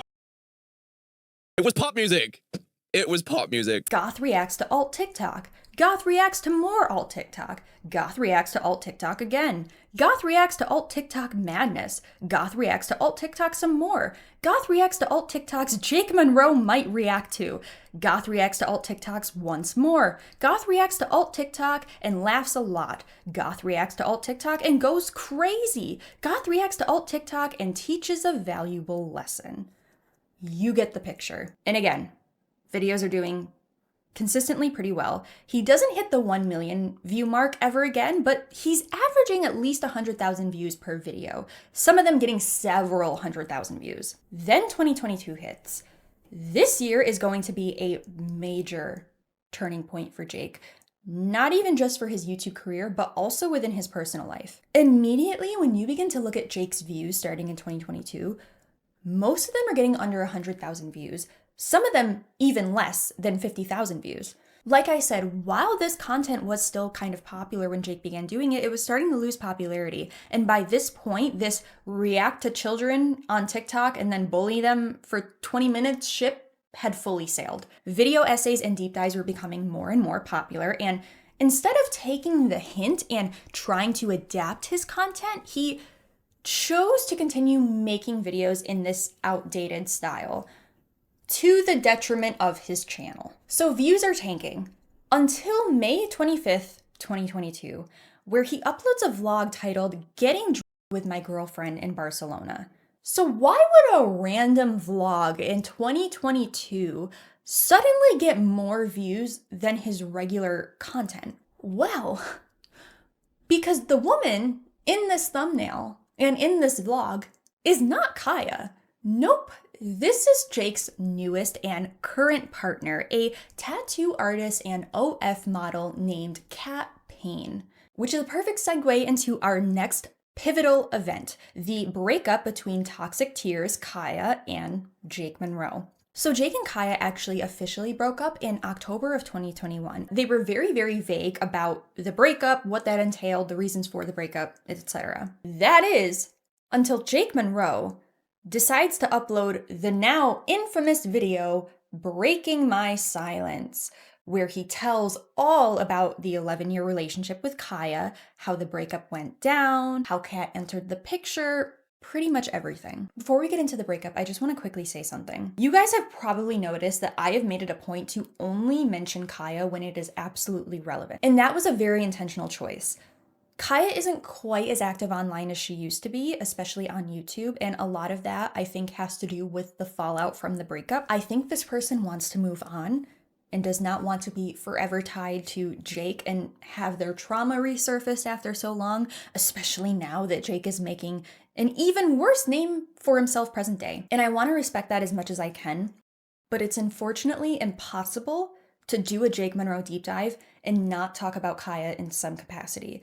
Like I said in the beginning, she has played arguably the most important role in this story and in Jake's career. Therefore, this section is going to be as brief as possible. I'm going to do my best to only talk about the necessary relevant information so that you have enough of an understanding to be able to follow the story without spending too much time on it and taking the focus away from Jake, which is difficult for me because I try really hard to be extremely thorough in these videos.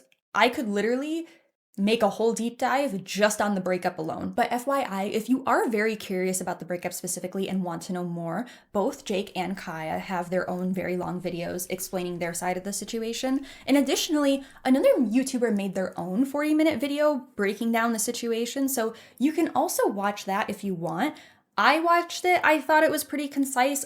I agree with most of the opinions this person offers on the situation, and I did look at the comments on this video, and Kaya herself actually commented that she really appreciated this person's video on the situation, more so than a lot of the other videos that were made by other creators at the time. So that's all the more reason to watch this video. So yeah, you have the resources if you want to know more.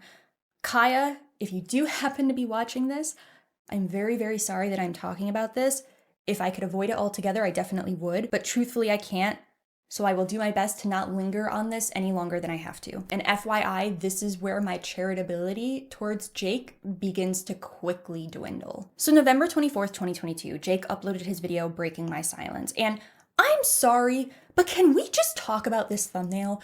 What is bro doing? He's very clearly trying to project this victim image in this thumbnail, and that already by itself feels so manipulative. The video is 2 hours and 16 minutes long. Jake begins by apologizing for his hair. Talking about it. And first and foremost, what I need to say is a very sincere apology for two things. So listen very closely. First thing I would like to apologize for is my hair. I have not had the time to bleach my hair and re-dye it, so now I have boy band frosted tips for now, and I'm actually kind of vibing with it, so we're just gonna roll with that today. Which is likely meant to be sarcasm, but it feels very out of place in this context. Immediately, Jake is already getting defensive, saying he knows he will be taken out of context and not believed, and starts to talk about how hard of a year he's had. He states he had to watch his career slowly dissipate.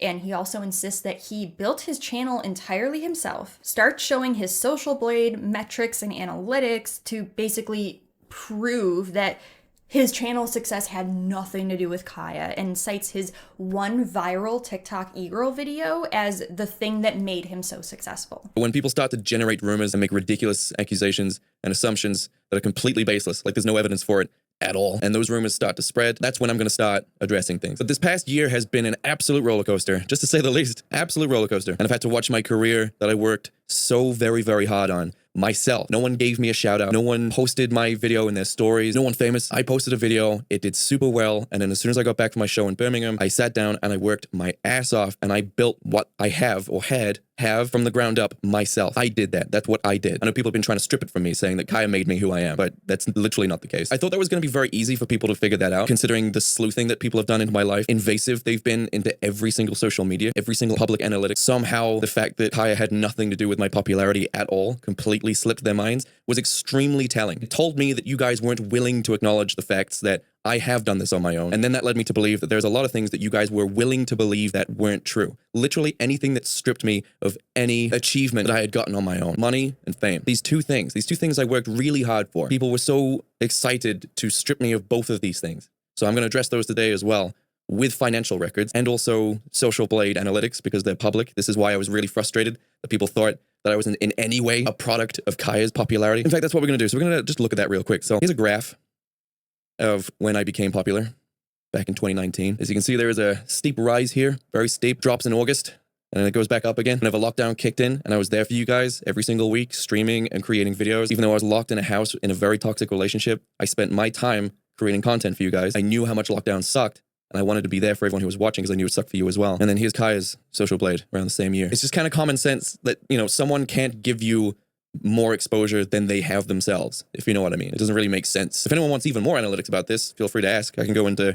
even more. I can bring up each video. I can bring up the videos that were getting extremely popular at the time. Like, for example, my e-girls video, you know, Goth reacts to e-girls, the first one or the second one that I did with the pink eyeshadow. That went hugely viral. Almost 100% certain Kaya did not post that anywhere. I can also show you exactly where those views were coming from. They were coming from recommended. In fact, I can just show you that right now. So here are my two viral videos, the two that got me 90,000 subscribers before the controversy, and then YouTube also subsequently dropped me from the algorithm. So as we can see here, the analytics, the traffic for my videos were coming from recommended, not from anyone else's Instagram sources, not from other websites that, you know, people could have tweeted me, not any Facebook pages or anything like that. People weren't following links or swiping up or following a story link. All of the views on my two biggest viewed videos were coming from recommended, meaning they were authentic. People saw my video on their YouTube feed and decided to click it themselves. So already I want to state that this is disingenuous.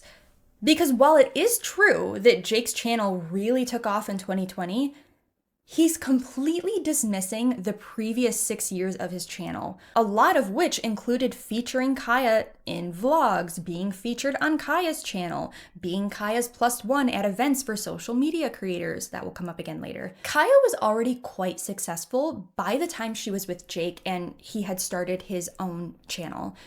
His channel had a leg to stand on because of Kaya. And it's not a coincidence that literally as soon as Kaya stopped dating Jake, his views went down. Yes, that is in large part due to his style of content becoming outdated, but it also has to do with the fact that a considerable amount of his audience came from Kaya's audience.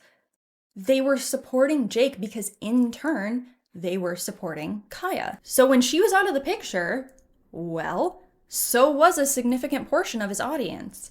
And it didn't help that he was posting that he had a new girlfriend only a few months later, vlogging with her in Barcelona, which there's controversy regarding that too, and the fact that cheating rumors were circulating. The accused cheater, of course, being Jake. So yeah, while it is objectively true that Jake's channel blew up in 2020, it is extremely disingenuous to act like Kaya had absolutely nothing to do with his channel's success, when the reality is that he likely would not be where he is today if not for Kaya, in more ways than one. So then Jake starts answering questions from his audience members regarding the breakup. The first one being, why did you kick Kaya out when her mother was having a health scare? So the first one is, why did you kick Kaya out while her mom was having a health scare? I mean, the question could also be, why did Kaya want to come on tour with me for 2 weeks while her mom had a health scare? Since she mentioned to me that her mom needed someone to drive her around and not many of her family can drive. It was up to me to tell Kaya not to come on tour. So there's that information. Secondly, whenever it comes to breakups, especially between two adults who have been living together for the majority of their relationship, other people's family thing, it's not really relevant. It's not really healthy or beneficial in any way to stay in a relationship out of, pity. So I was just meant to stay in a relationship that was absolutely eating me from the inside out. So that wasn't a response. That wasn't an answer to the question. That was not the question, Jake. Then he tries to say that Kaya is leaving things out, pushing a false narrative, and begins to go more in depth about their relationship. He explains they had been together for 11 to 12 years, and with time, the relationship became more and more codependent.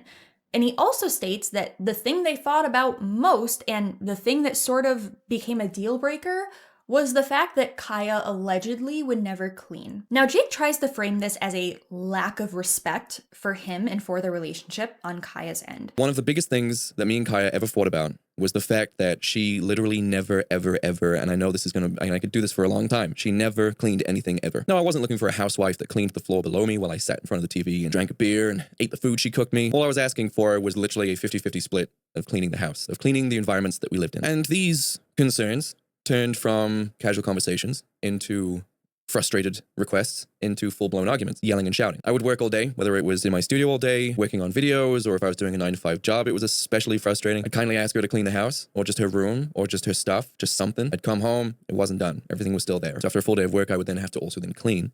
I thought, this is kind of frustrating, but, you know, as the relationship goes on, I'm sure she will learn to do this. She didn't. And then I began to realize that she wasn't cleaning because she had a severe lack of respect for me completely. Like in my household, if my dad asked me to clean the house while he's away at work, like do the dishes, for example, because I respected and I loved my dad while he was away at work, I would do the dishes. That's just how things worked, you know? He's going out, earning the money. I get to stay at home playing video games all day. The least I can do is clean the dishes so that when he makes food for us, he has clean plates to use. And again, I'm talking about, this is 12 years, 11 years of a relationship. This isn't just a few months where like they wouldn't clean. Oh, how frustrating, Jake. No, this is 11 years. Day in, day out, week in, week out, month after month, exactly the same thing. Hey, sweetie, could you pick up the trash? I'm going to be working and streaming all day. Could you just, you know, the kitchen, the dishes, the cat litter, just something, please, just the one thing, just do that for me, please. Met with, I'll try.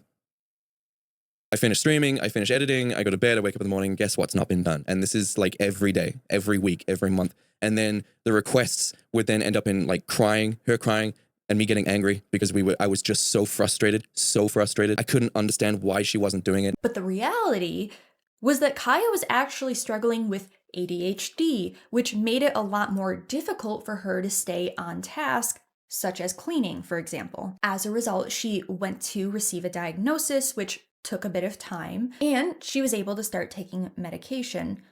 But that didn't seem to help with the cleanliness, unfortunately. Then she realized that it could have something to do with ADHD, and that's exactly where things got even worse. Once she realized that not being able to clean the house could be a symptom of potential ADHD, she tried even less to clean, because she realized now that there was an excuse not to clean, because now she has potentially ADHD. And there was a few things that she did with this as well. She would never try to find a way, she would never try to work through anything. There always had to be a reason why she was doing that, and there has to be a pill or something she can do or take in order to suddenly make her want to do something, instead of just actually just doing the thing. So she went to 2 public doctors, GPs, 2. I believe it was at least 2, in order to try and get an ADHD diagnosis. She was denied both times, and then her dad paid for her to go private, where she then got an ADHD diagnosis along with the medication. She was excited. I was excited. I was super excited. I'm like, yes, cool. She's got the medication, the medication she's been talking about for months. And she promised me that when she starts taking it, that she'll start cleaning, and she's going to do all the things that I've been asking her to do for the entire relationship. First month goes by, medication doesn't work. Second month, medication still doesn't work, and I believe she stopped taking it. Then a few months go by, and I'm like, the house hasn't been cleaned at all. And I'm like, are you still on the medication? She says, no, it didn't work. And I said, well, go back and get a different type of medication. She goes back and gets a different type of medication. That also didn't seem to work. None of the medications seemed to work. And then that's literally where that ended. And it's not like Kaya put stuff away while she was using it. Kaya is an incredibly messy person. So am I. I'm also a messy person, but I put it away. That's the difference. And FYI, Jake presents this as though the not cleaning was just one-sided on Kaya's end. And we'll find out soon that it was actually a lot more of a mutual effort and not just all attributed to Kaya. He also shows some images of the hoarding and messiness that he alleged Kaya made, and this is when he begins to talk about another big issue in the relationship, which was money. There were periods during the relationship where one partner would be out-earning the other partner. In Jake's own words, he states that Kaya practically never worked and that he was the sole provider for most of the relationship. He says he spent quite a bit of money buying different things for Kaya so that she could get back into doing YouTube because she hadn't been doing it for a while. He bought her an iMac, 2 gaming PCs, cameras, a studio. He even got her a moped and put a down payment on a car. And he shows receipts for most of these things showing that he did pay for these things. It ultimately came to a total of over $75,000 that he had spent on Kaya during the course of their relationship. And he basically insinuates that Kaya was using him for his money and that she allegedly was only happy when she was spending his money. All day in the studio, editing and streaming and filming, and then sending her thousands of pounds of my money for her to spend with her friends, on her friends, while she never uploaded anything despite me trying my absolute hardest to make her go back to doing YouTube. Trust me, I tried. Where do you think the MacBook Pro that she's using came from? Where do you think the camera she's using came from? Where do you think the iMac that she's using came from? Why do you think I bought her a studio to use? And why do you think I furnished that? Why do you think I bought her literally everything she needed in order to do YouTube? Why do you think I emptied the attic space that we so sorely needed? Because Kaya hoarded so much stuff. I had to find a space for everything in the attic so that she could have the attic space to work in it. And she didn't use it. $550 equivalent for the studio space, that giant studio space that she had.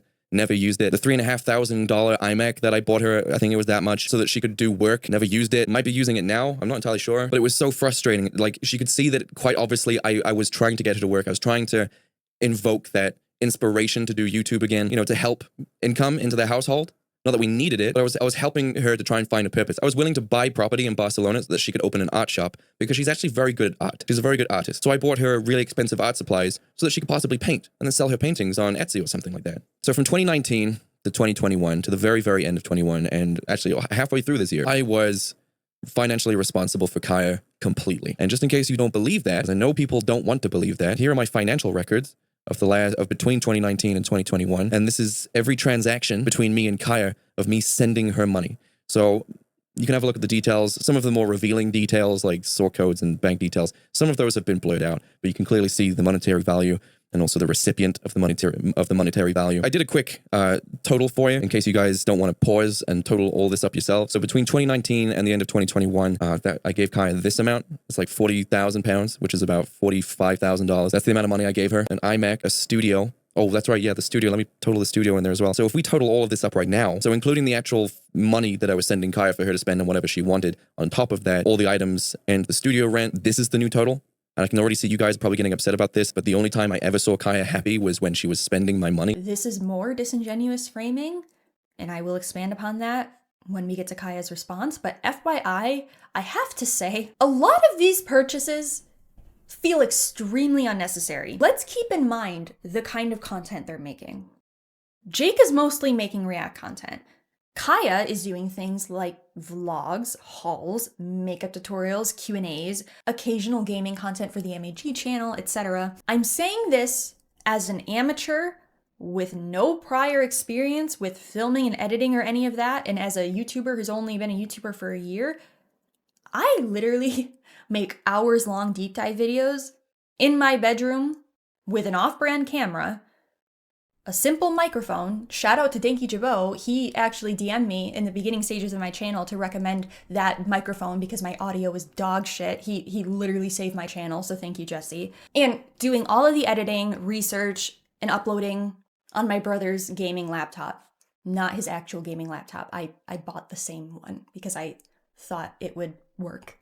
And I mean, it does work. It up sometimes, but it does work. My point is, what do you mean you need new cameras, plural, a whole ass new studio when they literally live in a house and already have another studio, mind you? They have 2 studios, okay? A MacBook, an iMac, 2 gaming PCs, etc. to do makeup tutorials and Q&As and vlogs? Like, that just seems extremely excessive as someone who has been able to do a lot content-wise with very little. Like, to me, it just seems like he likes to spend money. I think he just likes to flex. Because I truly can't comprehend why he would need all of that for content that is very simplistic. Jake, if you're watching this, can you comment and explain to me why you need all of this? You obviously have been doing YouTube longer than I have, so maybe I just don't understand and you know more than me, but like, that seems like complete overkill. But another thing that Jake states was a big issue in the relationship was their intimate life. Jake states that his love language is intimacy and affection, and that he has a big drive for intimacy. I have to be extremely censored, but I'm sure you know what I'm getting at. It's a 3-letter word. It starts with an S, it ends with an X. And he explains how he was not getting that from Kaya, and as a result, he became a lot more self-conscious. Sell her paintings on Etsy or something like that. Didn't fancy doing that either. So she didn't want to clean, she didn't want to work, and then we get into the romantic aspects of the relationship. I have a very, very, very high drive. I'm ready to go all the time. And my love language is intimacy, it's touch. And when I realized that I was no longer being touched and no longer being physically appreciated, I asked if she could do that. She said she would work on it. She didn't. So I developed this extremely damaging complex, these nasty, deep-rooted insecurities that came out of, why doesn't my girlfriend want to touch me?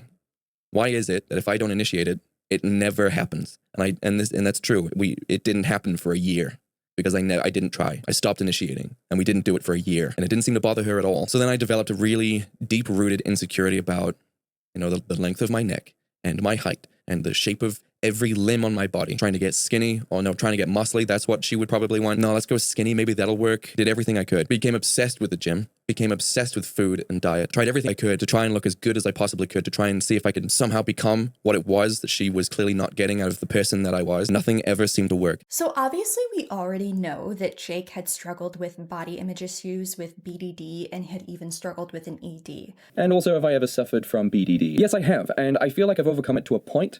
But there are things about my body that people just can't see, and I just obsess over. So while the lack of intimacy, I'm sure, very much exacerbated those issues, he's kind of presenting it in a way that gives the impression that the lack of intimacy from Kaya caused him to develop those issues, when in reality, he's had those issues for a very large portion of his life, even before Kaya was in the picture. And again, I'm becoming redundant, but he is framing this disingenuously as well, because there are very valid reasons why Kaya became less intimate with Jake, which we'll explore later. Kaya and Jake had relocated a few times in their relationship, but towards the end of their relationship, they had moved into a new house together.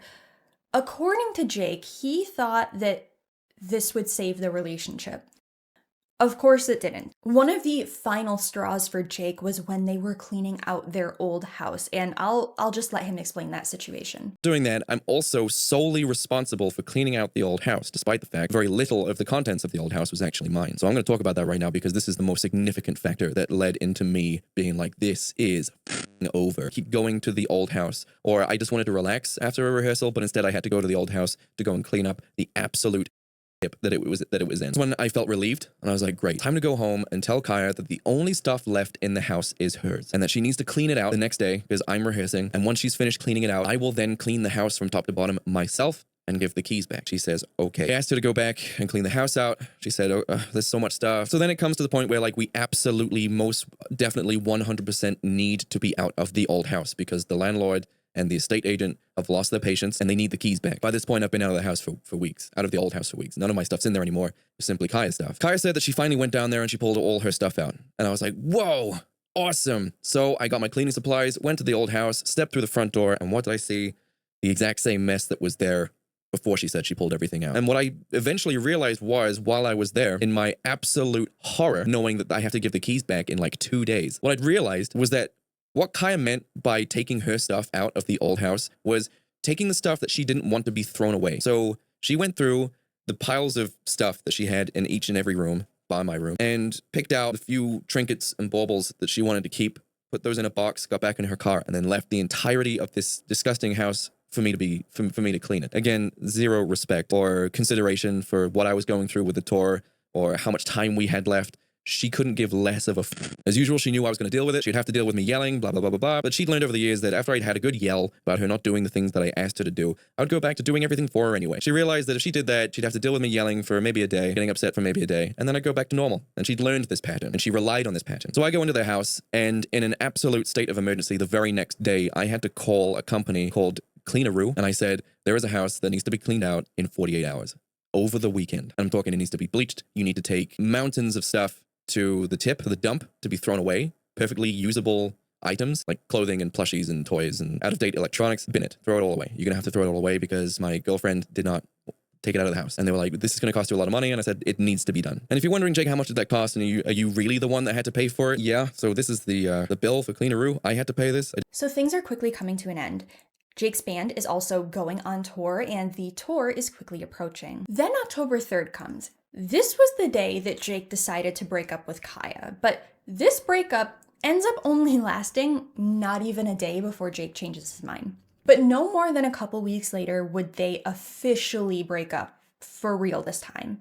which happened after Jake told Kaya that she would not be going on tour with him and his band. He broke up with her because he did not like her reaction to the news. So here is exactly why the relationship ended permanently on the 21st, 23rd of October, 3 weeks after the first breakup. The closer it got to the tour, the more I realized I felt nothing for Kaya at all, based on how she had treated me post-breakup and reconciliation. In that emotional numbness, I was like, I don't want you coming on tour, because as a person, you are a wet blanket. And before people think I'm the only one that thinks that, after the breakup, there were a lot of people in the local area who thought the same thing about Kaya. Something I didn't realize until after the breakup. So it's coming up to the tour. I didn't want to be on tour with someone I felt nothing for someone I knew I was going to break up with. It was going to be hell. Kaya is also a very delicate, fragile person, and being on the road would have destroyed her. Thirdly, she was going to be the only person on the tour who wasn't necessary to be there. So she wasn't going to have a job to do, which means she would have been in the crowds, she would have been meeting more people, and potentially catching COVID, and then spreading COVID to the rest of us. And if we got COVID, the tour is over. So having Kaya there is also now a liability. And the last reason why I didn't want her to come on tour was because her mom was sick. And I was like, well, do you know what? All of these reasons why I don't want you to come, this is another good reason. Because you can stay here, and you've been talking about how your mom needs to be driven places. You can stay here and you can drive your mom places. Well, let's talk about how Kaya reacted to me giving her all of these very good reasons why she can't come on my tour. She exploded at me and made the whole thing about her. This was a very difficult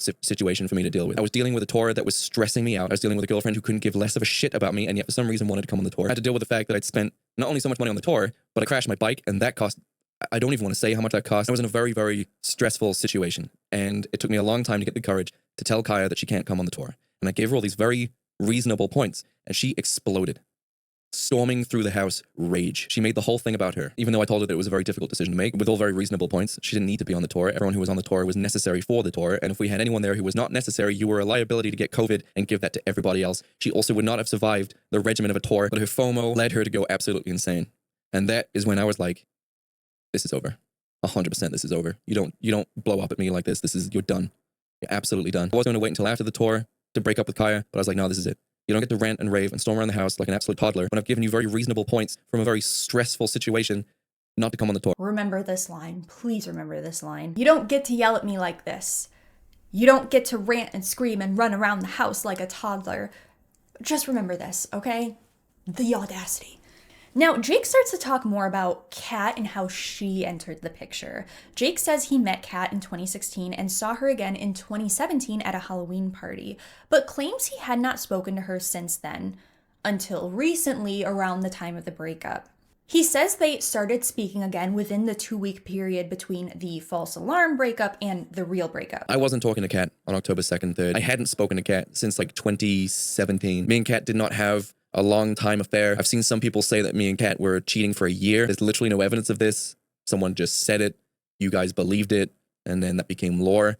Never happened. I first met Kat at the Hex Bomb shoot in like 2016. Met Kat again at the Halloween party in like 2017, 2018. Between those two times, never spoke.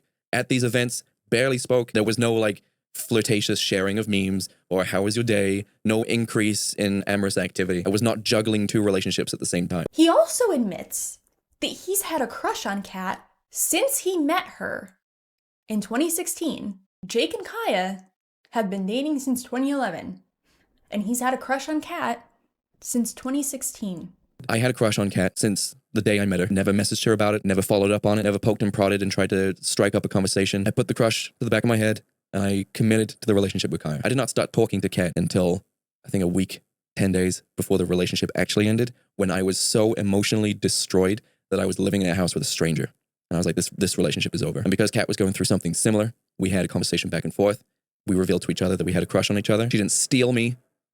I didn't steal her. There was no way any self-respecting man or any self-respecting person was going to be in a relationship like that any longer. And he also admits that there was flirting between them in that 2-week period as well, but that apparently there was no cheating. He also states that Kaya was in a similar situation as him. Definitely ended. I was talking to Kat around that time. I'm going to be honest with you. It was flirty. Eventually it was flirty. Now, I'm not going to go too far into her relationship, her side of the relationship, because of course, I don't know enough about it, at least not enough to talk about in a video. It's not my place to talk about it. It's also irrelevant. But just so you know, me and Kat were in very similar situations. The result is not similar, but we were in similar situations. Oh, by the way, did I mention yet that Kat at this time was also married with a child? But they hooked up pretty soon after he broke up with Kaya, like almost immediately. And this is another point of contention, the hair in the bed scandal. Basically, while Jake was on tour, Kaya was given permission to stop by the house, and she was staying in one of their studios at this point. And upon going into the bedroom, she allegedly found tons of Kat's hair in their bed, as well as stains from certain white bodily fluids. To wrap this up, Jake also briefly touches on his anger issues and acknowledges he had them. He also states that he might be bipolar and was going to get treatment and a diagnosis, but was, quote, too ashamed. So he did not follow through with that. I think you were because of how she mentioned you would break her things and holes in them. I was a young man in my late teens, early 20s. I made Kaya very aware that I had an anger problem before the relationship started. I said, I have a problem with anger. She was like, that's okay. Now, of course, this is like 2010 to like 2013. This is a very long time ago. Anger is perfectly valid. Never raised my fist to Kaya, ever, ever. I was frustrated. I was being beaten down by everything. I had no support network, no friends, no family to confide in. Kaya wasn't working, so I was extremely stressed out. And if I vented that anger by punching a door, I feel like that's completely valid if I'm not hitting anyone. Now, of course, you can make up your mind about that. You guys can decide whether or not that was aggressive behavior directed at Kaya, but to me, that was my way of venting my anger. I couldn't drive anywhere. I didn't have any friends to go and see. I didn't have any money to go out. I'd already explained and warned the girl I was going to get with, Kaya, that I had anger problems, and she said, oh, that's okay, that's fine. Do I regret venting my anger in that way? Absolutely, of course. I've already said I'm not some amazing shining angel of justice here, of infinite patience. I know everybody I had, because I don't have it anymore. I've gotten over it now. But the best way I can describe it, and I've described it like this before in a video and streams, but it's like I literally want to open my skull so the pressure can get out. It's a acute and painful and intense level of rage, and it's so, and it knocks me out for the rest of the day. As soon as that anger spike goes, I am out for the rest of the day. I will sleep the rest of the day, and I'm just done. I can't help it. I'm not doing it because I'm an asshole. I'm doing it because I can't control it. It's because things outside of my control are affecting me in ways that I can't control. And because there is no control, I lose control. It's not something I'm doing because I want to do it. It's happening to me, and I'm just along for the ride. I'm not going to be shamed. I had no control over it. It happened. I was just in there. And even though anger is a very valid emotion, it's a symptom of another mental illness, one that I got semi-diagnosed. I went to a psychiatrist who believed it was actually caused by bipolar disorder. I never followed up on it, and I didn't want to take the medication for it because I was ashamed of taking the medication, of being on medication. So I decided to deal with it myself, and I did. It's gone. Shameful of anything in my life other than my anger, because my anger was always seen and it was always reacted to as if I was this horrifying monster that was in the house, this terrible creature. I saw Kaya's fear of it as extremely excessive. I was like, what are you doing? I'm just a little bit annoyed. And she would walk away and leave me alone and try and distance herself away from me as much as possible. And one more thing, the Barcelona trip with Kat was also a big controversy. Mainly because Kat and Jake went to Barcelona together a few times and had vlogged there. It was recognized by Kaya and others as like one of their spots. It had quite a bit of sentimental value, so it felt like a slight that he not only brought his new girlfriend there, but also vlogged with her there and went to all of his and Kaya's normal hotspots together. So those are all the major relevant points from Jake's perspective regarding the breakup. So now let's hear Kaya's side of the story. So the following day after Jake's video, Kaya uploads her own response video titled Jake MUNRO, His Lies, His Abuse, and Finally Telling the Truth. FYI, we will be talking briefly about the topic of abuse, so content warning for that. This is a 3-hour-long video. Hey guys, look like I don't really care. This is obviously a video in response to Jake MUNRO's video, my ex. This is not, I'm afraid, going to be as, organized and laid out as his, because I'm having to make this 5 seconds after I finally finished his ridiculously long video. Although I'm saying ridiculously long, this could easily end up being just as long, who knows? Because there was a lot. So yeah, I didn't have time to plot and plan and try to make this into some, try to provide all this evidence to try to validate lies and exaggerations and manipulations. So basically I've just sat and watched that video because, which I didn't want to have to do because I don't particularly enjoy even seeing him at this point in my life, but I obviously need to know exactly what's being said so I can defend myself, because I knew right away it would be full of lies, and it was. Lies, exaggerations, manipulations, and people have told me not to make this video, but I have to. Like, if I'm being lied about by him and he is purposely trying to drag me down because he's angry that, he hasn't been doing as well because people are angry about what he did, like, I can't just not do anything and let people believe that about me and, potentially let my channel be damaged by his lying. So I've sat, I'm so sorry if this isn't as clear and concise as people would like, because, as I say, I know it's making it one emotional probably isn't a great idea, but my reason for doing so is because I'm not going to be able to calm down until I get this out, so that's one. 2 is because I don't want to forget anything. As I was watching the video, I made little notes. But, you know, if I leave it a couple of days, then I might sort of, like, you know, I might forget exactly what the note was about. I won't have to go back and watch this video again. And 3, I just want to get out as quickly as possible to, like, minimize any damage from what he's trying to do, because that is what he's trying to do. He's, like, finally gotten angry that, you know, he's maybe not doing as well at the minute, and, you know, I've been out living my life and finally having a good time, and he's pissed about that and wants to drag me down, and I'm tired. It's been over a year, and I want him to leave me alone. So already, I just want to take note of the stark difference between Jake's demeanor in his video and Kaya's demeanor. Kaya is clearly distraught, visibly emotional and scatterbrained. Meanwhile, Jake in his video was very stoic, very calm and collected. I personally think Jake did this intentionally. I think he knew that she would be unprepared for this. I think he wanted people to look at his video versus Kaya's and look at, you know, her state and think that Kaya was more unstable than him, when in reality, this move only exposed how truly manipulative Jake is. So immediately she makes it clear that Jake's video is full of lies and half-truths and manipulations, and that she did not want to respond but felt like she had to. Kaya also acknowledges that Jake put hard work into his channel, but makes it a point to state that those of us who have been around since before 2020 know full well the pivotal role Kaya played in his YouTube success. She also explains that she took a step back from YouTube and attributes that to reasons to do with Jake. His video starts out with Love talking about his channel popularity and ranting and raving about how he did it all on his own. I honestly don't really care about that. If he wants to deny the impact I had on his channel, he can, but I mean, a lot of his newer viewers won't know about it, but a lot of the people who've been watching for a long time, like, they know that before he ever got big, I was the one who was big on YouTube, and I kind of stepped back a bit for reasons that were really mostly to do with him. That was a big part of what knocking, because I used to be much more on top of YouTube. I'm obviously not anymore, and I've never managed to get it back, which breaks my heart because I used to love doing it. And it's not that I don't like it anymore, I've just never been able to recapture what I used to have for it, and he was a big part of what did that, and I'll try to remember to talk about that later in the video. But yeah, he goes on and on, trying to show graphs and all to prove that I had, like, nothing to do with his popularity. At the end of the day, like, I did to some extent. Like, he did end up getting a viral video that, like, kicked off, which is generally how YouTube channels get big. It's purely by luck. Like, you can put in, like, I'm not denying he put in hard work to his channel, he did.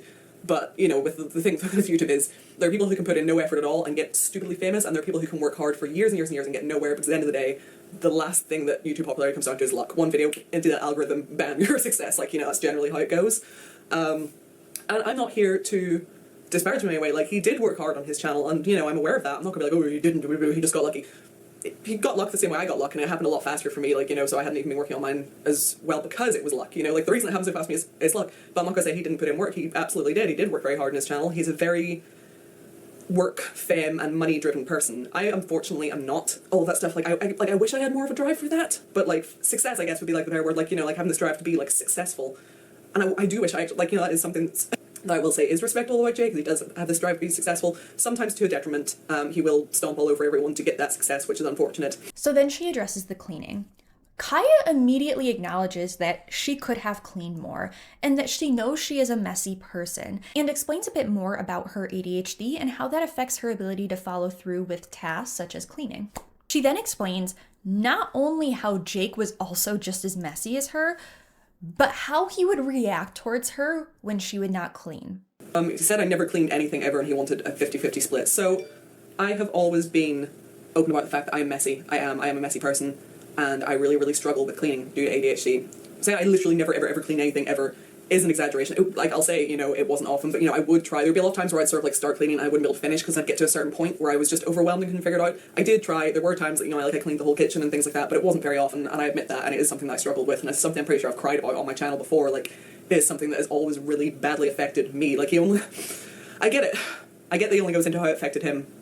You know, humans in general are selfish. Even throughout the relationship, he never acknowledged how badly it affected me, you know, like and I think he even says it in the video, I'll get to it at the point in my notes, but he always basically took the symptoms of my mental health issues, being depression, anxiety, and the ADHD, as this massive mark of disrespect. It always came, you don't respect me, you're doing this because you don't respect me, you're doing this on purpose because you have no respect for me. No matter how many times I told him, I do respect you, it's not that. This is just something that I really struggle with, and I would cry and beat myself up and hate myself for being that way. Like, if he thinks it affected him badly, like, he doesn't know what it was like to be in my head. Like, it ruined my life more than anyone's, you know, because, like, not only am I having to live in the mess that both of us created, by the way, but certainly big part of it, me, I admit that, not only am I like having to live in that, have him scream at me and make me feel like the worst person in the world for it. But then I'm also in my head like, wow, I am the most useless person on this earth. I can't even do something as basic as just tidying up. That doesn't feel good. Like, that is a huge flaw in me. I still hate about myself. I'm still messy. My house is nowhere near as bad as it used to get when me and Jake lived together because we both created a lot of mess. And like, he makes it, it's like, I think he even said at one point, like, he came home and cleaned everything. That's not the way things worked. Generally, for most of the relationship, we would both make a horrendous mess. Like, we lived in absolute squalor. It was terrible. It was really, really bad. Like, it was gross. We would both make this massive mess. No one would clean. He would get more and more angry, I'd get more upset, and then he would blow up, scream at me, and then he'd eventually clean. Usually by, like, a lot of it was just, like, shoving things into boxes and stuff and hiding stuff out of the way, so nothing was ever really clean. It was just sort of hidden, which stressed me out, because my idea of clean is I want things to be organised and put in specific places so I can find things, and if everything's just shoved into boxes, then I'm so overwhelmed. If you look up something called executive dysfunction, you know, like, that plays a role, and, like, it would be times where, like, I'd be sitting, and I'd be, like, you know, sitting on the bed with my laptop, and, you know, to any onlooker, it looks like I'm just sitting there doing nothing, but in my head, I'm sitting there stressing, I'm like, it's so messy, like, it's horrible, like, if I just got up and cleaned, it'd be better, so get up and clean. Get up and clean. Get up and clean, you stupid lazy get up and clean. And like, it makes no sense. You just can't. I know that makes no sense, but you like, you know, anyone who struggles with executive dysfunction will know what I'm talking about. Kaya then points out how she did try to find a solution to the cleaning issue that included them both taking turns cleaning, but that Jake was not open to that, and that his problem-solving skills revolved more around how he could make Kaya change, but never thought he needed to change any of his own behaviors. So let's think about this. Kaya acknowledges she is messy, mostly as a result of her ADHD, which she spent months getting a diagnosis for, tried 3 different medications to help treat in order to improve the relationship. Meanwhile, Jake acknowledges that he has issues with anger and potential bipolar disorder, but refuses to go to therapy, refuses to get a diagnosis or take medication, or do anything to treat his issues and therefore improve the relationship. So already, we are starting to see not only the kind of partner that Jake was, but also how unreliable of a narrator Jake is. Kaya then addresses all of the financial allegations. First, she states that there were times where she out-earned Jake during the course of their relationship and that it would fluctuate between the two of them. And also, she talks about how much Jake loved to spend money. Yeah, so MAG earning money was like a joint thing. Like, you know, that wasn't him. When MAG earned money, that wasn't him earning money. That was the two of us earning money.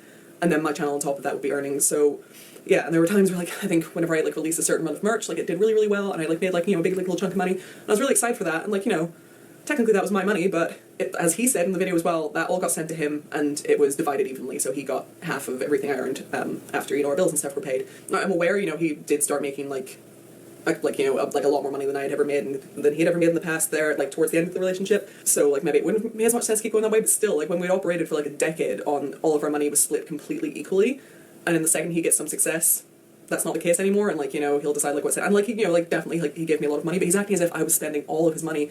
He was spending infinitely more, which is fair enough, he earned it, but he's trying to paint it as if I was like stealing all his money, and it's one of those, it took me a long time to come around to even spending anything, because I was used to us living without very much money for a long time, so like whenever he started making all these like crazy big purchases, I was actually really stressed. I was like, no, we need to save, but you know, like he kept like pushing it, and he was like, no, come on, like, you know, your boyfriend's rich now, what do you want your rich boyfriend to buy for you? Like, I'm not exaggerating, like that's literally the kind of things he'd say. And he was like, no, like, we've been doing, like, you can buy nice things now, like, what do you want? Like, we'll buy nice things. And, you know, then eventually I came around to it, and I got used to that kind of lifestyle, because that's just the lifestyle we were living. So, like, I don't know what he expected after convincing me to spend a lot of money, and now he's like, oh, she spent all my money. I'm like, you said, you wanted me to. Like, I don't understand. He's just trying to use that against me now. Which is exactly what I was hinting at earlier, and was exactly what I was expecting. He is a white man who just wants to flex his money. That's what it came down to. And Jake also, according to Kaya, was only making more money than her during the very last 2 years of their relationship. In other words, she was not using him for his money. Now, we are about to find out some bombshells of information that Jake very conveniently left out of his version of events. You see, Jake had a tendency to get a little flirtatious and a little handsy with Kaya's female friends. So much so that she literally stopped having female friends and bringing them around Jake because she could not trust him. Ashton, you know, living here happily together, I'm finally feeling like safe. I've got like great friends now, like friends that I lost when I was with Jake because just no one could stand him. And like, that sounds mean, but it's true. Like, I lost so many people because either they couldn't stand being around him, or he would like flirt with them and be inappropriate and make them uncomfortable, which is something that went on throughout our entire relationship. I couldn't have female friends. He couldn't be trusted around my female friends. And I found out about things I didn't even know about after the breakup, of like female friends that I thought would be safe. Like, there were some like girls I was friends with that I thought would be safe from him. No. Turns out like he would like touch people inappropriately, and they were like, "What are you doing?" I caught him times being inappropriate with people. I couldn't have female friends because of him. I couldn't have other friends because just no one could stand him. And if there was like any guys like, you know, that like could threaten him in any way, he would just put on this big macho show. You see yourself, he keeps talking about how he has no friends. There's a reason for that. There is a reason he has no friends. Then Kaya expands more on Jake's anger and what that entailed, and I'm going to let her explain what that was like for her. The move was something I found really stressful, not helped by the fact that anytime I did go down and try to help with it, Jake would get angry at the state of the place and scream at me until I was crying in the corner and like literally about to throw up from stress. And then like I remember one of the days we went down. And I was there, you know, to try to help, and like, you know, we were like cleaning out the bedroom, and I think we did get the whole bedroom done, or like a good chunk of it done, but he was just yelling and screaming and hitting things, and I was like, that always really scared me, because like he's very strong, like you guys know, like he's a really strong person, and when he gets angry, it's actually terrifying. I just had a comment on the quick little video of someone asking why are women so attracted to toxic masculinity. I was 16, I met him online, I didn't know. I'll continue what I was saying first. So we went down to the house, and he was screaming and hitting things, and I was stressed out and scared, and like, you know, on top of like him yelling, I was stressed about the move in general because the landlord was putting pressure on, wanting the keys, and we weren't done yet, so there was so much stuff, and it was a whole mess, and I was really stressed out. I was put on multiple anxiety and nausea medications at that time, but they only did so much to help. If he was angry at me and we were both in the car together, he would drive in a really aggressive, stressful way that really, really scared me. Like, it genuinely scared me, and he knew this because I would literally be sitting like pressed into the seat as far as I could go with my eyes shut, crying and shaking as he just drove in this really scary way and yelled at me. At least how I perceived it as scary. So yeah, the way he would like drive and stuff when he was angry at me, I feel it was really unfair, and he knew it scared me and he didn't stop. And another thing that, you know, like another reason that I was always so afraid when he was so angry is like, he may not have ever hit me, but I feel like he always, and again, maybe this is just how I'm feeling, I can only say how it felt from my point of view. He didn't hit me, but it felt like he always made sure that I knew he could, and more than that he wanted to. You know, he'd be screaming at me about like how I'm like ruining his life by being messy, like not those exact words, but you know, like that kind of thing. And in doing that, he's yelling at me and punching doors. And like, how am I meant to take that other than it's me that he wants to be punching? Like, that's how it feels. If he's yelling at me and it's my fault and he's so angry he needs to hit something, like that feels like he wants to hit me, but he's just taking it out on something else. And like, I'm sure some people are like, oh, but grateful that he did take it out on something else and he didn't hit you. Like, no, it's still not okay. And I think I'll get to my notes, but he tried to say that didn't happen in the last house. It didn't happen in like the newest house that we lived in for like 2 months or something before he threw me out. The house before that, he tried to say it didn't happen. It absolutely did. The holes were full of doors to the point where I have an email from the landlord after we moved out, furious about the holes in the doors and stuff. And I tried to downplay it, pretend it wasn't really happening that much when, like, you know, there were, and like most of the holes were in the bathroom door. And I was trying to think, like, why the bathroom door and why not the bedroom door? And it's because the bathroom was the only door that locked. So when I was really stressed, I needed to get away, I would usually go into the bathroom, because it was a very small house. I'd go into the bathroom, that's the door I could lock and try to like be away. So that was the door that would get punched more.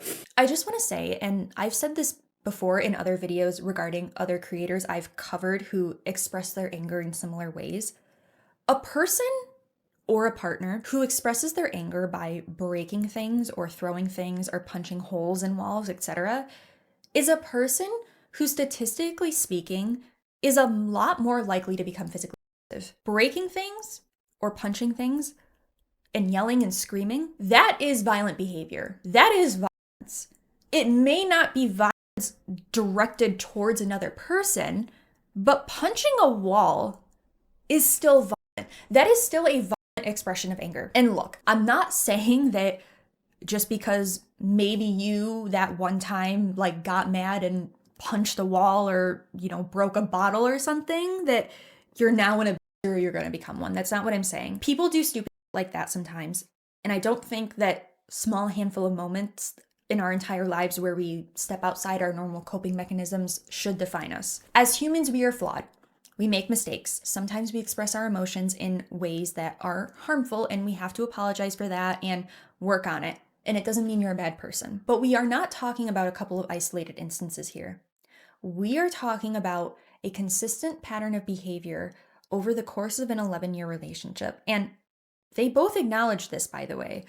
Obviously, Jake tried to downplay it, but even he acknowledges that he broke things, that he yelled and screamed, punched holes in the wall, all of that. So for that reason, I do feel comfortable saying that Jake's behavior was abusive. Screaming at your partner while you're breaking things and punching holes in the wall is abusive, especially when it's happening constantly. And Kaya is right. What is the implication when you are arguing with your partner and they get so angry with you that they turn around and punch a hole in the wall? What are you supposed to deduce from that other than your partner wanting to hurt you? It sends the message that not only do they want to hurt you, but they can. Not only do I want to hurt you, but I can hurt you very badly if I want to. I am capable of serious harm. And that is instilling fear through repeated violent behavior. That is plain and simple. Then we find out another bombshell reveal of wild Jake MUNRO audacity. And that's that, like, when the breakup finally happened, I was shocked and I was scared, and my whole life had been turned upside down, and like, you know, that was all a lot to have to emotionally process. But I got over the pain of actually losing him relatively quickly, considering, and it's purely because it's not because, like, you know, I was just using him for money or whatever. The reason being was because I had mourned that relationship so many times through those 12 years. Like, in the early years when he cheated on me with some girl from work, all the times I caught him flirting with girls online, I begged him to stop. All the times I couldn't have friends because of things like that. All the times he screamed at me until I hated myself. All the times that I was, like, cowering in fear as he smashed things. He hurt me so much through that whole relationship that, you know, a lot of the mourning process was already done by the time we did finally break up. Oh, what do you know? Not only did he flirt with Kaya's friends, but he straight up cheated on her. I wonder why Jake left that out. She also talks about some of the things he said to her regarding their different channels and how Jake was very bitter and jealous of Kaya's success, even saying that she doesn't deserve it. Communication issue, no matter how many times I tried to explain that to him, he just wouldn't listen. Like, he always tried to push me out of doing YouTube, and even though I told him that's what I wanted to do, I don't know if it's just because he wanted the spotlight, because whenever I was the bigger channel, he had such an issue with it. He actually once told me that I didn't deserve what I had on YouTube. I didn't deserve the subscribers I had. I didn't deserve the fame I had, and I wasn't good enough, and I didn't deserve that. Like, those words. It was quite a long time ago in the relationship, but he said that to me. And he was always angry about any time we went somewhere, he would have to be my +1, because, like, you know, I was invited as a YouTuber. At that time, he wasn't big enough to be invited himself, so he was my +1, and he would, like, shout and scream about only ever being +1 and just being known as Toxic Tears' boyfriend while tagging his pictures as Toxic Tears' boyfriend, and then denies that I had any part of his growth. So, yeah, his constant, like, anger and jealousy over me being bigger than him on YouTube put a real strain on things, both on the relationship and on my relationship with YouTube. Look, I know what it's like to be in a relationship where you are basically just an extension of your partner. It's not a good feeling. It sucks. And I'm sure that is probably how Jake felt in those moments, being Kaya's +1, never getting invited to things himself, Kaya being the bigger YouTuber, being just Toxic Tears' boyfriend. I'm sure that's very complicated and hard to swallow, especially if you're trying to establish yourself as a content creator. But again, he's not expressing these things in a healthy way. He's not saying, hey, I sometimes feel like I'm an extension of you and not recognized by our friends or family or on the internet as my own person. And that really makes me feel insert negative emotions. Can we find a way to be more balanced, or can you give me some reassurance? No, he's not doing that. He's telling Kaya she doesn't deserve her success, doing everything he can to compete with her and outgrow her online.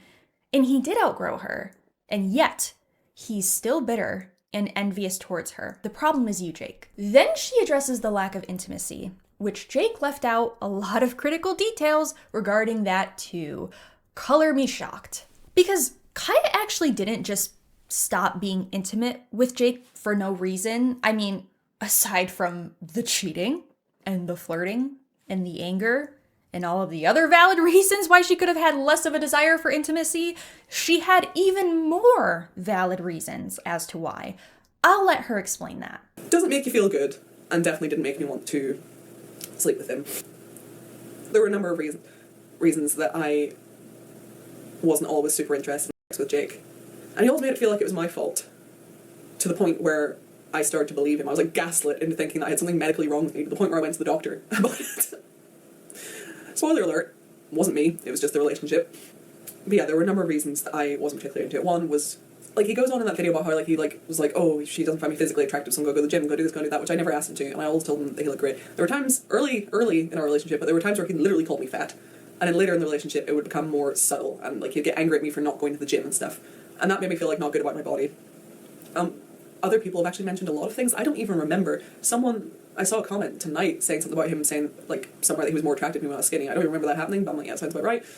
Someone else said, like, they were at a party once with us, and I do remember that party, but I don't remember what this thing happening. But they were saying, like, I reached for some food, and he, like, knocked my hand away and was like, don't calories. Things like that were common with Jake. And a lot of things happened over the years, especially after the weight gain, after the antidepressants, that made me feel not so great about my body. You know, and I said, like, one of the things is that I don't feel good about my body. I didn't mention that it was because of him, but I, you know, feel not good about my body. And his response was, oh, you know, I don't mind that. It's just what every girl wants to hear. You know, like, that didn't make me feel any better. It wasn't like, no, your body's amazing. No, it was like, oh, you know, I don't mind. I'm like, okay, well, it's not funny, but you have to laugh. That was one of the reasons. Oh God, I'm so sorry for getting personal. Other reasons were, unfortunately, I did get to the point where I wasn't particularly attracted to him anymore, and it wasn't much to do with his appearance. Like, you know, there were, like, some things that appearance-wise, like, weren't, you know, super my thing or whatever, but that wouldn't have been enough to stop me. It was more him as a person. The things like the anger, the things like only ever feeling like he was affectionate of me, which just made me feel like gross and used. It was the thirst traps that he posted online and this desperation from other female validation, which, like, yeah, sure, like, if he wasn't feeling like he was for me, I can understand. But, you know, he was doing that even before I stopped being interested in him, so it's not really an excuse. Like, our whole relationship, he had this thing where he'd, like, flirt with people to try to get attention, which is extremely off-putting. So I remember times where I was, like, in the mood, and I was, like, about to go initiate, and I would see something he posted online, like some sort of thirst trap, and, like underage girls thirsting over him, and it was, like, gone. I was like, nope, no longer in the mood. Isn't it ironic that the man who's had, to our knowledge, lifelong body image issues and suffered with an ED would literally body shame their own partner and then wonder why they don't want to be intimate? Gee, you know, the body shaming and the cheating could perhaps have something to do with that. It's just a guess, but hey, what the hell do I know? And something else. We already know that Jake is insecure about the height of his body, but it seems he was deeply insecure about the height of something else as well. But at the end of the day, like, if you're short, you're short, and he's half your, but he was always angry about that. It's like things like him yelling about being short, not attractive, him getting angry about, like, a lot of things. I'm not in any way saying, oh my God, this is all way too personal. I'm not in any way saying that Jake was small. I'm not saying that at all. That's not what I'm saying. He wasn't small, but he did have, like, a weird obsession with size in other people. It was something that made him quite angry in a lot of senses. And I still so vividly remember finding out a piece of information that I thought was hilarious, and it was apparently Willem Dafoe, like Green Goblin from Spider-Man. Apparently Willem Dafoe is hung like a horse, to the point where, like, some director who was doing a movie where he had a nude scene called it, like, disturbing or something. I thought that was so funny. He's like, no, he's not.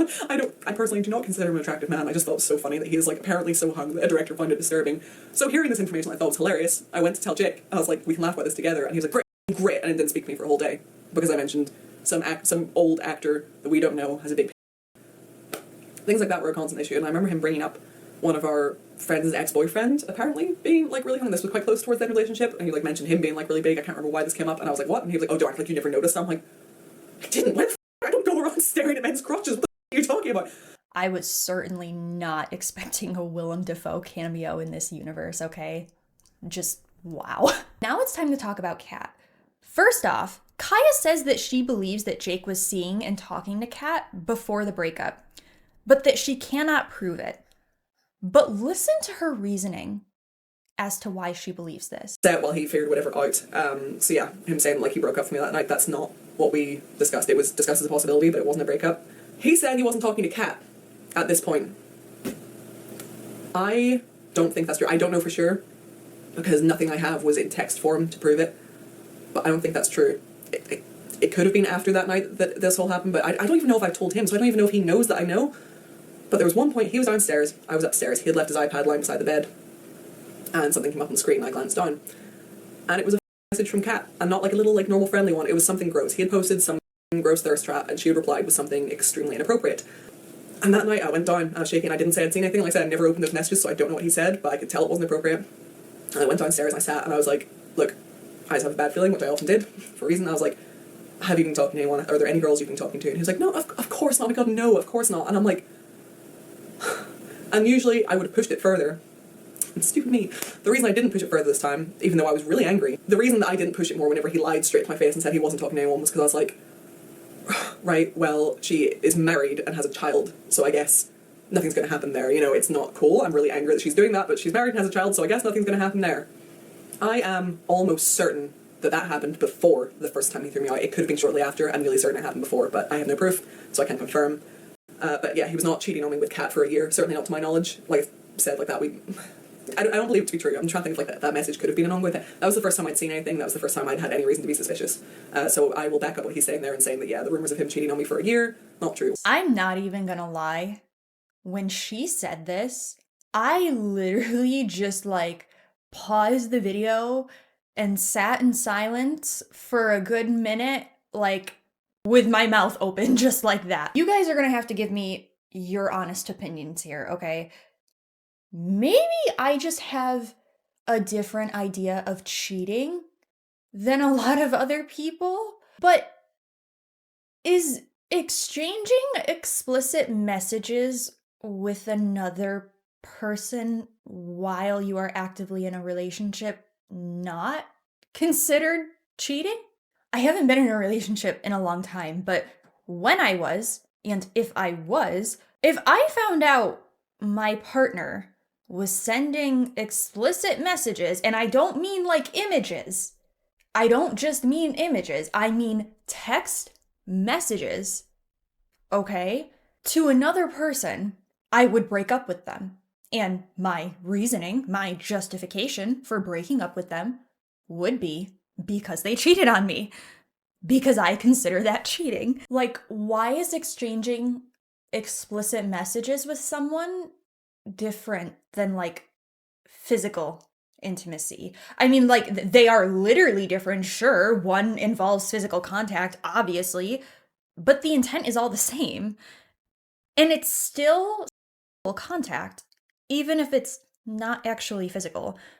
So to me, when I saw her say this, immediately I was like, oh, wow, like she has to be super desensitized to literally say she caught him cheating and then be like, well, I think he cheated, but I can't prove it. Like, did no one in her life tell her or have this conversation with her? Kaya, if you are watching this, that is cheating. He cheated on you. I mean, in my opinion, he did. That's my opinion. I know every relationship has different boundaries, and I respect that. That's fine. But I think anything like even remotely intimate or explicit with someone who is not your partner is cheating. That's just me, okay? And I'm so very obviously not talking about like poly relationships, okay? Like, or, you know, open relationships, that's different. I'm just talking about regular monogamous relationships, okay? And Kat also cheated on her husband, who she has a child with. So we have two cheaters. Great. Some people in my audience may be wondering, Riley, yes, Kat clearly is also not a great person who cheated with Jake, but she's not a public figure like Jake or Kaya. So do you think it's fair to put her full name and face on blast in your video? Yes. Yes, I do. She may not have the numbers, but she has two very public social media accounts, and she is very public about her relationship with Jake and is still with him. So yeah, actions have consequences, and I don't care that she's not necessarily like a famous creator like Kaya or Jake. She cheated. She cheated, and aside from the cheating, she has also continued to publicly stand by Jake even now with the homophobic, transphobic, racist, misogynistic stances he has taken. So, you know, protecting her identity is genuinely not a concern of mine. If she wants to publicly stand by a raging, racist, misogynistic, transphobic abuser she cheated on her husband with, then I will gladly give her all of the spotlight and recognition for that. She earned it. So following this video, Kaya of course received tons of support, which Jake, I'm sure, was not anticipating. As a result, he ends up privating his video, and he tells Kaya that if she also privates her video, that he'll basically just drop the whole thing and like leave her alone, not talk about it. But thankfully, Kaya did not let Jake manipulate her for the last time, and she kept the video up. And you can even see comments from her fans telling her to keep the video up, to not listen to Jake, and even some of their mutual YouTube friends spoke out in the comments to corroborate Kaya's story and support her. And I'm guessing at some point Jake decided to unprivate his video after he realized Kaya was not going to stand down and remove her video.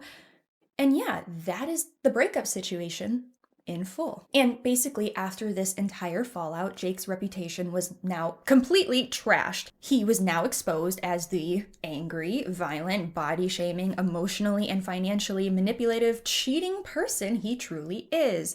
The mask was off. So how did Jake handle this?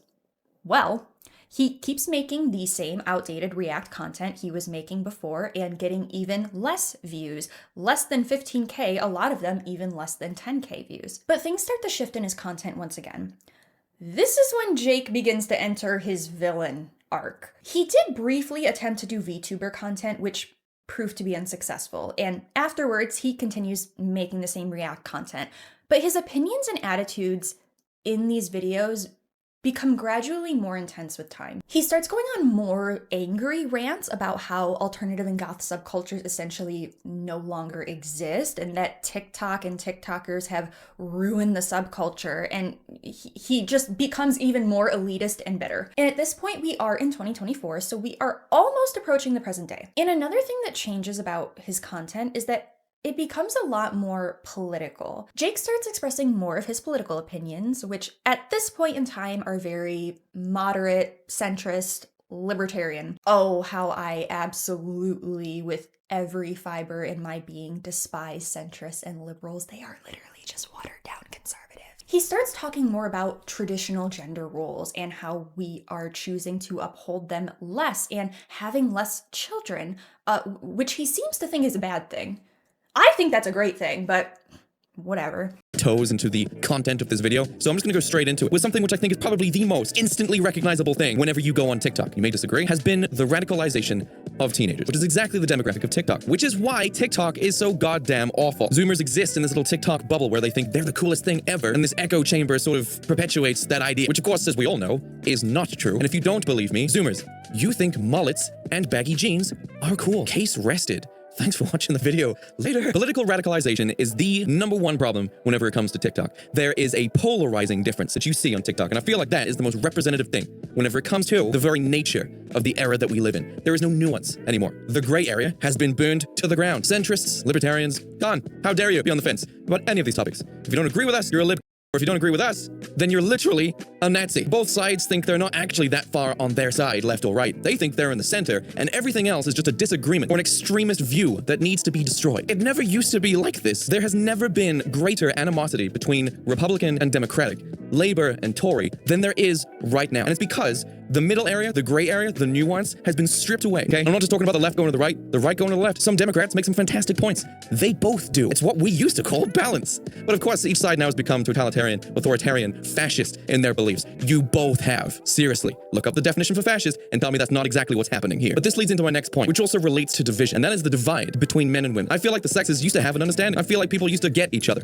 That was your role in life, and that was a man's role in life. And then we sort of reached like a nice point in life in social media. It didn't last very long, but it was around 2012, 2014, where it's like, well, you know what, actually women can do that. They can still be women, but they can do that as women. And men were the same. It's like, well, men can do this, but they can do it as men. Men can do a lot of things and still be called men. But that's become a mess, hasn't it? There has been such a massive divide. There are podcasts dedicated to trying to one-up the other side. This is not like girls versus boys. This is not my side, your side. This is people, everyone. So political beliefs aside, right? They're gone. What else do you have? Oh, that's right. Our very genders are now in opposition with each other. Insanity. Things haven't been this volatile between men and women for quite some time. We have a generation of kids now who don't want to have children, which is nuts. You can absolutely 100% be like, I don't want to have kids. It's not for me. I don't feel like I'm fit to do it. But that's not the reason why people aren't wanting to have kids these days. There's financial reasons. There's the fact that, you know, having a kid does kind of get in the way of posting daily TikToks and going out and partying. Bit of drag. And he also starts talking about content creators and influencers and how he's basically upset that being a content creator is more accessible to people now than it was before and that it's less exclusive. We had some troublemakers and problems with the existing content creators we had, but things have never quite been like this. The concept of an influencer, the concept of a content creator has been so devalued, so watered down that for me, as someone who's been doing this since 2014, 10 years, is unrecognizable. If I was starting again from scratch in my 20s, I most likely would not want to be a content creator because it's become the most cringe thing to ever exist. Because TikTok removes the need for a camera, it removes the need for editing software, it removes the need to understand the technology you're using for audio, for editing, for mixing, for recording. You don't need to know ISO levels, color grading, you don't need to know anything. In fact, you don't even need to be that knowledgeable about the topic you're talking about to fill 10 minutes, because now you can create content natively in a single app with your phone. And I don't know if you're familiar with the Incredibles movie, but Syndrome was kind of the bad guy for this exact reason, because he was trying to make everybody super. And when everybody's super, no one will be. Everybody's a content creator now. Everyone is chasing that clout dream, dude, chasing their viral video, trying to find their 15 minutes. And because of this ridiculous of accessibility, allowing everybody into this pool that should have been relatively exclusive for those who actually wanted to do it, we are oversaturated with garbage content. There has never been such a terrible ratio of disposable garbage content to the actual good stuff. And because normies have been given access to being a content creator, they've devalued what it means to be one and the kind of things that you do as one. I do not understand this mentality. A lot of people, especially a lot of long-standing content creators who have been on the platform for years, seem to have this resentment for the fact that being a content creator these days is not only easier, but also a lot more accessible to people who may not have experience with editing or filming or color grading or whatever else Jake said. As someone who has been on this platform since its very existence and is now a creator on this platform, YouTube has changed so drastically since it started. In some ways for the worse, in a lot of ways for the better. You know, on the one hand, censorship is absolutely insane. Thank you so much to the Adpocalypse for that. The platform is so much more diverse. There's so many more creators and enormous amounts of content to consume. And I love that, not only as a consumer of content, but as a creator of content. I have had a deep love and appreciation for this platform since I was a child. Content creation and it being more accessible has made it so that people with mental health issues, people with physical or learning disabilities, chronic health issues, LGBTQ+ folk, artists, etc., can make a stable living where they otherwise could not in a normal job setting. And I think that's a beautiful thing. And I am actually part of that demographic. I started my channel in January, not even thinking I would be able to make this a career for at least a few years, if that. And I was working full-time in a warehouse. And in March, I was hospitalized because my body was full of blood clots, like full of them everywhere. And I had to get 2 surgeries. And afterwards, I could not continue my in-person job because I was not and am still not physically capable. I still have chronic clotting in my body. My leg still swells up whenever I become physically active. And I was extremely lucky to be able to get monetized and make a living doing this full time so quickly. And YouTube was literally my dream job. So I am so grateful that I have it. And I'm so grateful that the opportunity even exists. I honestly don't know what I would have done if not for this opportunity at such convenient timing with my health issue. And I also struggle with a lot of mental health issues as well. So it's really a blessing that this kind of job exists. But not everyone can do this job.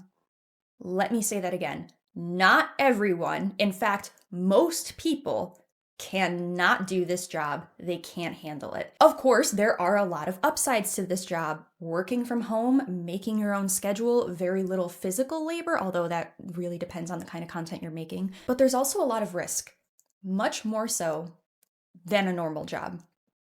First of all, you are never guaranteed views or money. You are never guaranteed views or money. There's no base salary, there's no hourly wage or anything like that. You could put days and weeks into a project that doesn't end up getting as many views as you anticipate. You could also put a lot of work into a video and have it end up getting demonetized or age restricted. You have to calculate and pay your own taxes, which is a significant portion of your earnings. You don't get benefits, you don't get retirement, you don't get health insurance. There's no security with this job. Absolutely none.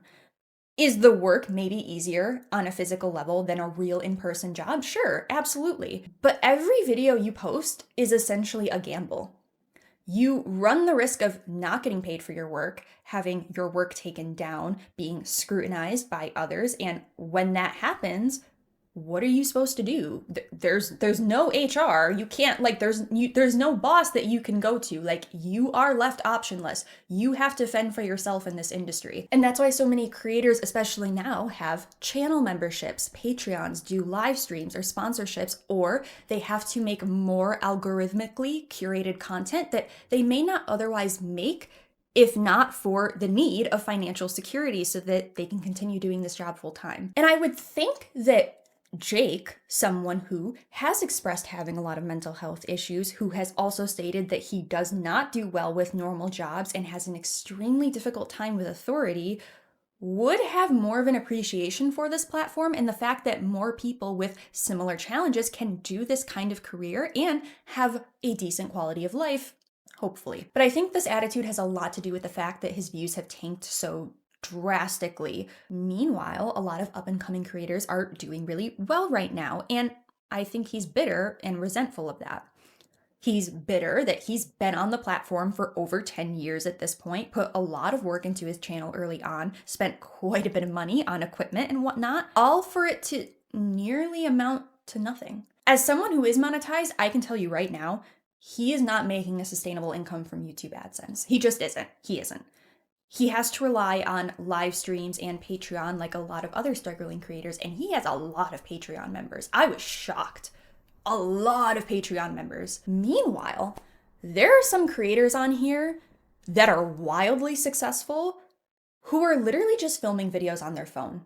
Seriously, like genuinely. Younger people are blowing up on TikTok and making careers from doing dances and lip syncing. The platform is saturated with up-and-coming creators making all sorts of unique and creative and original content. And I have seen this cycle so many times on this platform. Every 5 years or so, the platform changes. In the beginning, creators would make videos that were under 10 minutes long where they would do racist skits and they could blow up from that. Then the platform became saturated with that kind of content, so people got bored. The trends changed. Now it's the 2010s and anti-SJW content, reactionary content, vlogs, makeup tutorials. Videos are slightly longer, about 15 to 30 minutes on average. A lot of earlier creators can't adapt their content, which makes space for newer creators. Then the pandemic hit. Now people are all stuck inside. All they can do is consume content. Trends change drastically. The demand for content changes. People want long form content now. They want deep dives. They want podcasts. They want video essays. They want higher production and editing. And now, as of very recently, the beginning of this newer cycle, we have live streaming becoming more and more and more and more popular on Twitch, YouTube, TikTok, Instagram. Nearly every social media platform is now implementing some kind of live streaming feature. And now the platform has become saturated with that kind of content. And what do you think will happen in a few years? Like always, the trends will change. Some creators may be able to adapt their content, but most of them won't. Most of them will not, which will make space for new creators. I hope to be one of the creators that can adapt.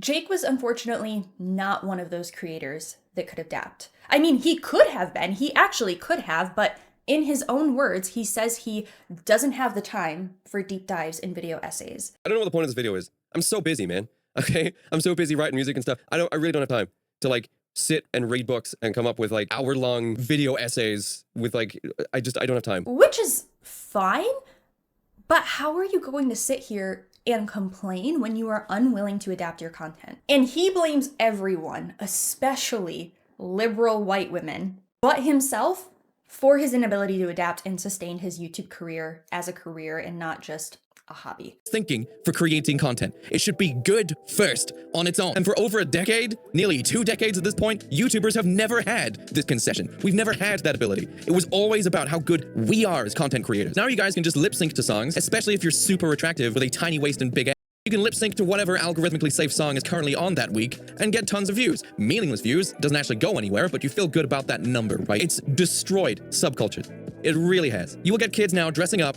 in their favorite goth costume and then playing mumble rap or whatever song is popular at the time on the algorithm. And I've heard kids come forward when I've complained about this before, and I'm like, why are kids who are dressed like me or like how I used to dress when I was their age, why are they dressed like that and listening to this and dancing to this and lip syncing to this? You would not catch me dead doing that stuff when I was a teenager. And they're like, it's because they're trying to get into the algorithm.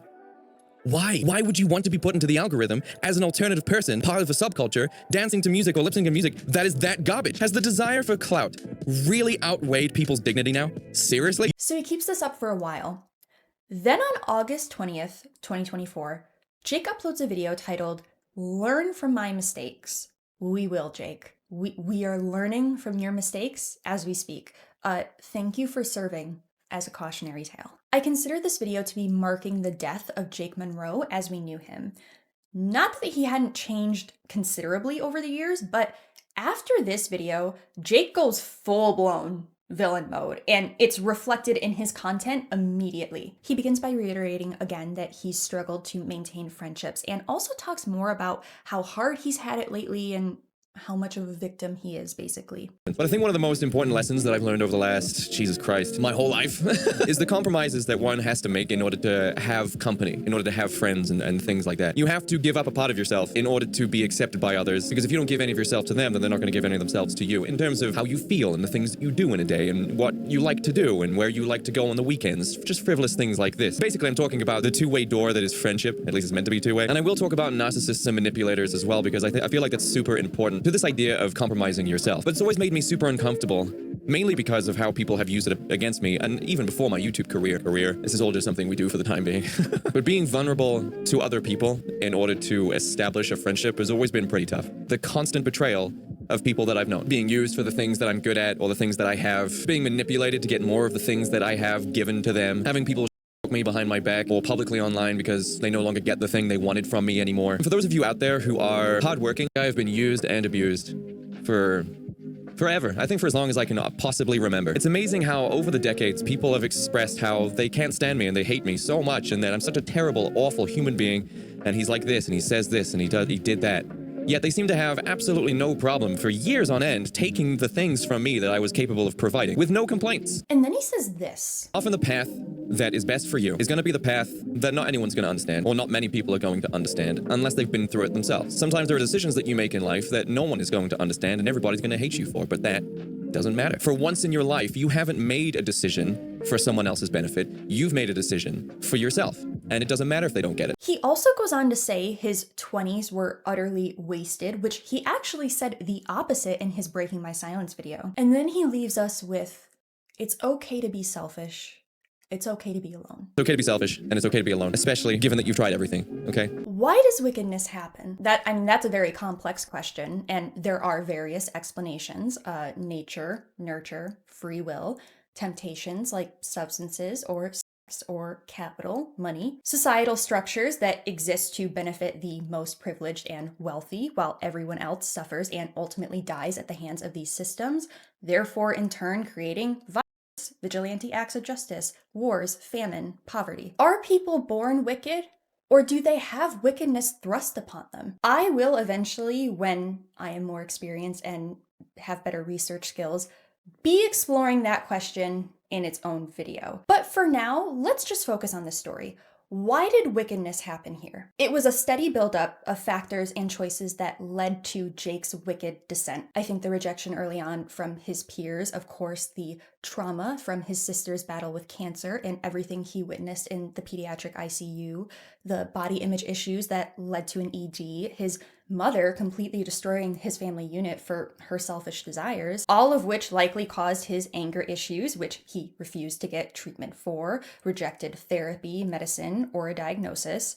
As a result, he destroyed his long-term relationship, spent the entirety of his adult youth in a relationship he now regrets and can't get back that lost time. So he's bitter.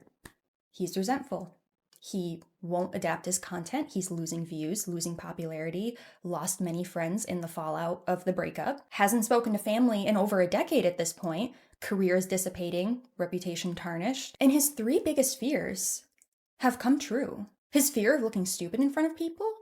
He's definitely accomplished that by now. The fear of not being good enough, the fear of not being adequate. I wouldn't necessarily say those things about him, but I'm sure he says those things to himself, given he wasn't able to adapt to the changing trends and remain relevant, therefore creating feelings of inadequacy, and the fear of mediocrity, of not being anything.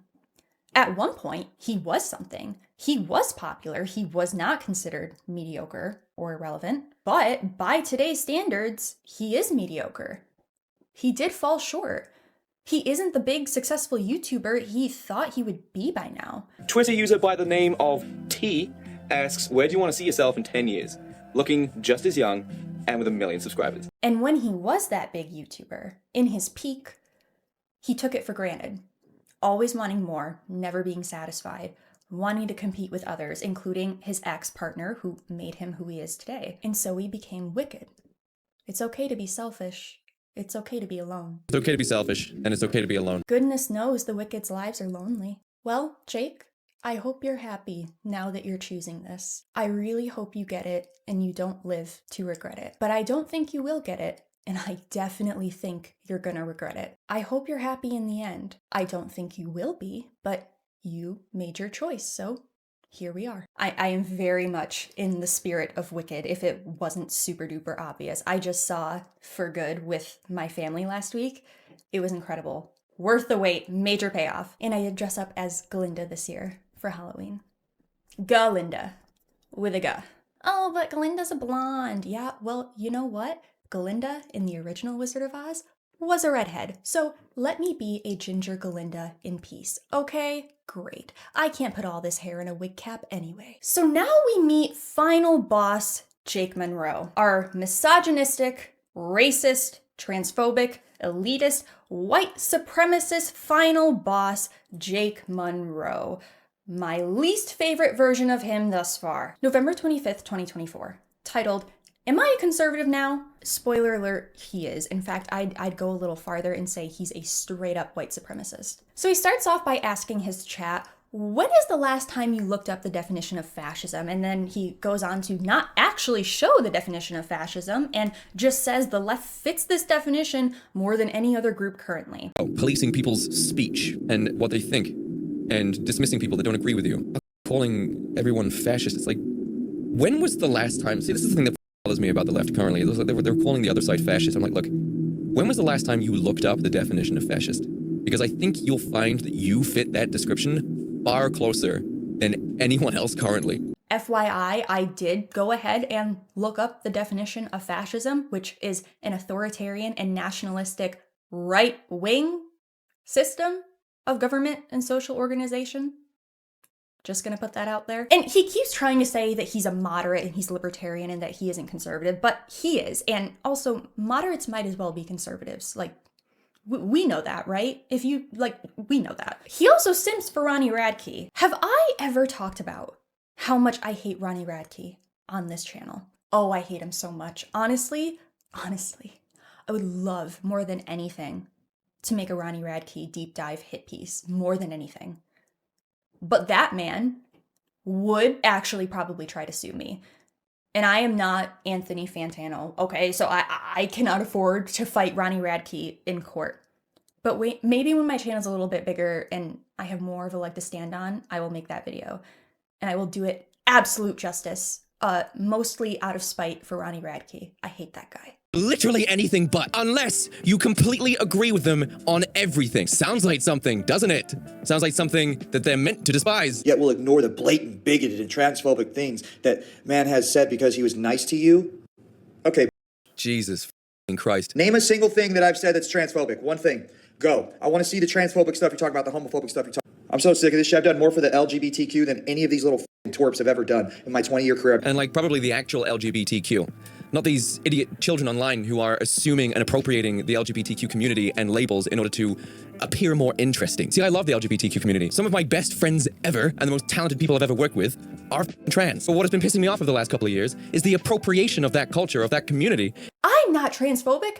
I have transgender friends. Jake, I thought you didn't want friends, first of all. Second of all, you are transphobic. He will go on to say more transphobic things. They're never happy, okay? They constantly move the goalposts so that they have something else to fight for. They need to constantly martyr themselves to fight for something. Why do you think they keep appropriating things that have nothing to do with them whatsoever? It's like, oh, and trans rights. It's like, great, now trans women are like invading female changing rooms and bathrooms. You have literally reached every shore possible with this crusade. So these companies, and listen closely, don't give about you. They don't care about trans people.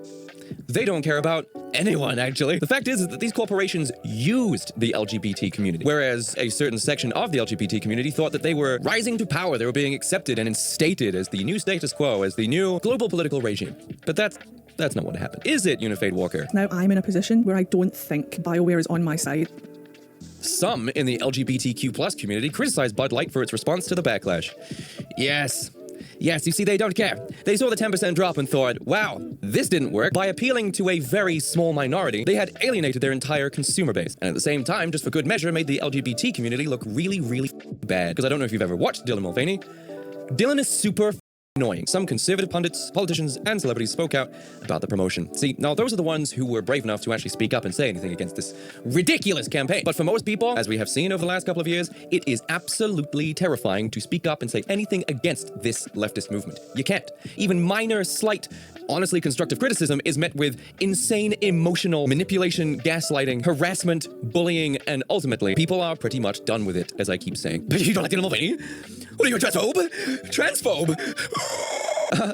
No, actually, I just don't think this was a good representation for the company. I also don't think this is good representation for the trans community either, since forcing this minority ideology into people's faces who, some of them don't even understand what it means, was probably not a good idea. And anyone who was likely on the fence about accepting trans people in society are now most likely going to have a little bit of animosity towards it because they were being told to accept it. And if you don't accept it wholeheartedly, with your arms open and a big wet kiss ready for them, then you're a bigot, you're a phobe, you're an ist, and you're the enemy. People usually don't respond very well to that. Politicize, it's not actually about men's health at all. It's more just about, screw you! Alphabet people, or whatever other terminologies they're using, seems to be like a collective realization that things have gone too far. The bullied have become the bullied. This would not be something that's in any way associated with each other, right? There would just be the LGBTQ leftist ideology movement that's overreaching and overextending into every single thing it can possibly control, and then there's also then men's rights. It's so ironic, isn't it? These days, Jake has a lot to say about LGBTQ+, and especially trans folk. Meanwhile, once upon a time, Jake did not identify as straight, used to cross-dress, and was attracted to men. I might actually like dudes. I started looking at other people differently. I started looking at guys differently. I started looking at them objectively. I think ultimately what it comes down to is I wouldn't say I was definitely 50-50. I think maybe it would be I am really attracted, but not romantically. I think that's ultimately what this is. And now he's anti-LGBTQ+. And this was what I was talking about with the white supremacy. There has been an absolutely mind-boggling increase in anti-white rhetoric, racism, to be prejudiced on someone's skin color. You know, the Merriam-Webster and Oxford definitions of racism, but I know you guys don't like to use that. Now, I've used the phrase shifting goalposts whenever it comes to the liberal movement because you guys do that. Whenever you get a win, then you decide to move the goalposts. It's like, no, we actually wanted a bit more than that. We wanted more. No, we actually want to be in female sports too. I don't care if they don't feel safe. That's transphobic. Let's instead focus on the leftist redefinition of racism, which for some unknown reason was associated with systemic imbalances of power. Racism is only racism if there's a power balance or a power imbalance, right? There's a systemic racism. Now, anyone who has an actual brain between their ears, it does not take you long to clock how unbelievably stupid that is. But let's use their definition, right? There is a provable systemic racism against white people now. It's provable because they're not ashamed of it. Has there ever been a side of history in history where being openly racist was on the right side of history, man? Like, what was the famous quote by Martin Luther King? You want to disagree with that? You saying he was wrong? You want to silence a black voice because you're correct? They don't understand. They're not aware of the oppression that they're subject to. You know it. College-educated white liberal woman is being politicized. And the reason why this is drawing a very close association with the denouncement of everything that the left represented is because at the forefront of the leftist propaganda was the absolute degrading, deplatforming, and disrespect of the straight white man. It was their MO. If you don't believe me, try and have a look and see what the Democratic Party's primary tactic is in order to win back voters for the next time that they go to lose. That's right, they're trying to win back straight white men again. Allow me to delve into the hell and horror that has been the straight white male's life for the last, I don't know, half a decade, maybe a little bit longer. I mean, arguably you could say it's been hell forever, but it's been a deliberate subject of every last remaining bastion of hope that men had. You know, the people that men confided in, their companions. He makes this point in multiple videos saying that white men can't get jobs because they are white men. Of course, he's talking about DEI. But he even at some points starts to lean into like great replacement conspiracy theory racism as well. My name is Jake MUNRO. Proud white man. Indiscriminately racist, but that's my business. I mean, we all saw how they acted, man. This is not gonna be f***ing easy. We all saw how they acted during BLM. Black Lives Matter. Yeah, f*** that. The only thing Black Lives Matter did was several $1 million worth of criminal vandalism and damage to public property. It's the white man. What's the fastest way to get rid of the white man? Yeah, as many illegal immigrants as they can possibly take, and then some more. I've heard the question, why do these women, these white women, and some of them gay white women, why would they want men that do not agree with their lifestyles? Why do they want them to come in here with their Sharia law, their burqas, niqabs, and child brides, their rabid, violent hatred of all things LGB and specially T? Why do they want this? This seems counterintuitive. They want to get rid of the white boy, my friend. And I have to say, I know it's part of the grift, and it is a grift, but the great replacement theory stuff still always throws me for a loop. Like genuinely. I never expect it, even though I should. And I didn't see it coming with Jake, honestly. Like that one got me for real. I was like, oh wow. Oh wow, you're like that kind of racist. Ooh. So as part of this new conservative grift, Jake is trying to redefine goth subculture, trying to make it more conservative and red-pilled, and insisting goth is not political whatsoever, and especially not politically left. And he talks about this in multiple videos, a lot of which are videos reacting to goth girls on TikTok, and more on that soon. But he also made one longer video titled Goth is Not Political, where he goes more in depth about his opinions on that. And there's also another slightly shorter video he made titled What Goth Actually Is, where he talks more about this as well. And I have criticisms. Oh, I do. So just to give everyone a very baseline understanding of goth subculture as someone who would consider myself part of it, goth is a descendant from punk, and yes, goth is different from punk. It has a very different sound for sure. They are different. But goth still came from punk, and punk was a movement that began in the 70s as a counterculture response to the conservative government, or what is known as the establishment. And goth, like punk, is both anti-establishment and anti-consumerism. That's why we often see a lot of content related to goth and thrifting and DIYing and being anti-fast fashion, you know, the whole you can't be goth and wear Shein debate, that whole thing. And this is another thing. Take a hit every time I say, do you want me to make a video about this in this video? This is another thing I'd like to make a bigger video expanding upon, goth and politics specifically in the future, but I don't want to get too caught up in that debate in this video. But the thing is, Jake's reasoning for why goth isn't political or specifically politically left, not only does it not make sense, but I think he actually is unintentionally validating the argument that goth is politically left. So first he tries to say that goth did not come from punk. But then he says this. Whenever I did research on gothic rock, and I'm saying gothic rock, no, not post-punk, because a lot of people always say, oh, but goth came from punk. That's incorrect.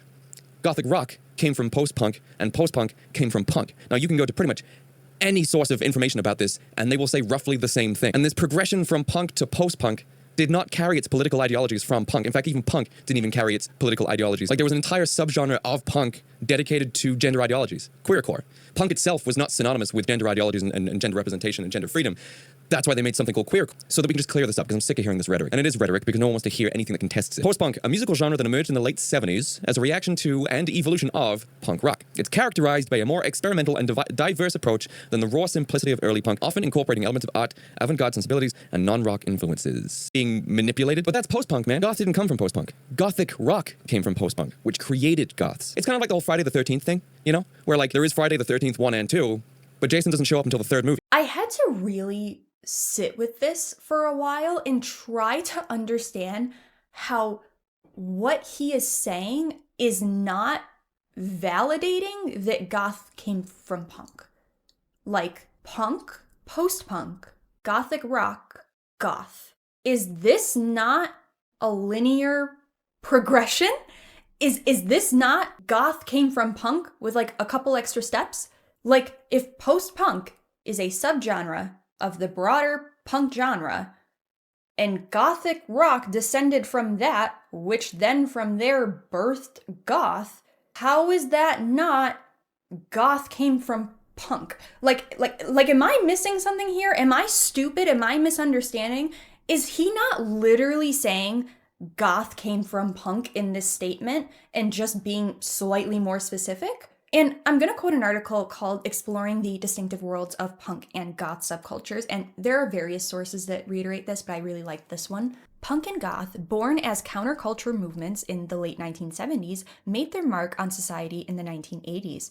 Originating in the United Kingdom, both subcultures shocked the conservative establishment, facing suspicion and disdain. The struggle and disillusionment of the late 1970s, marked by economic downturns, violence, and political unrest, set the stage for the emergence of these subcultures.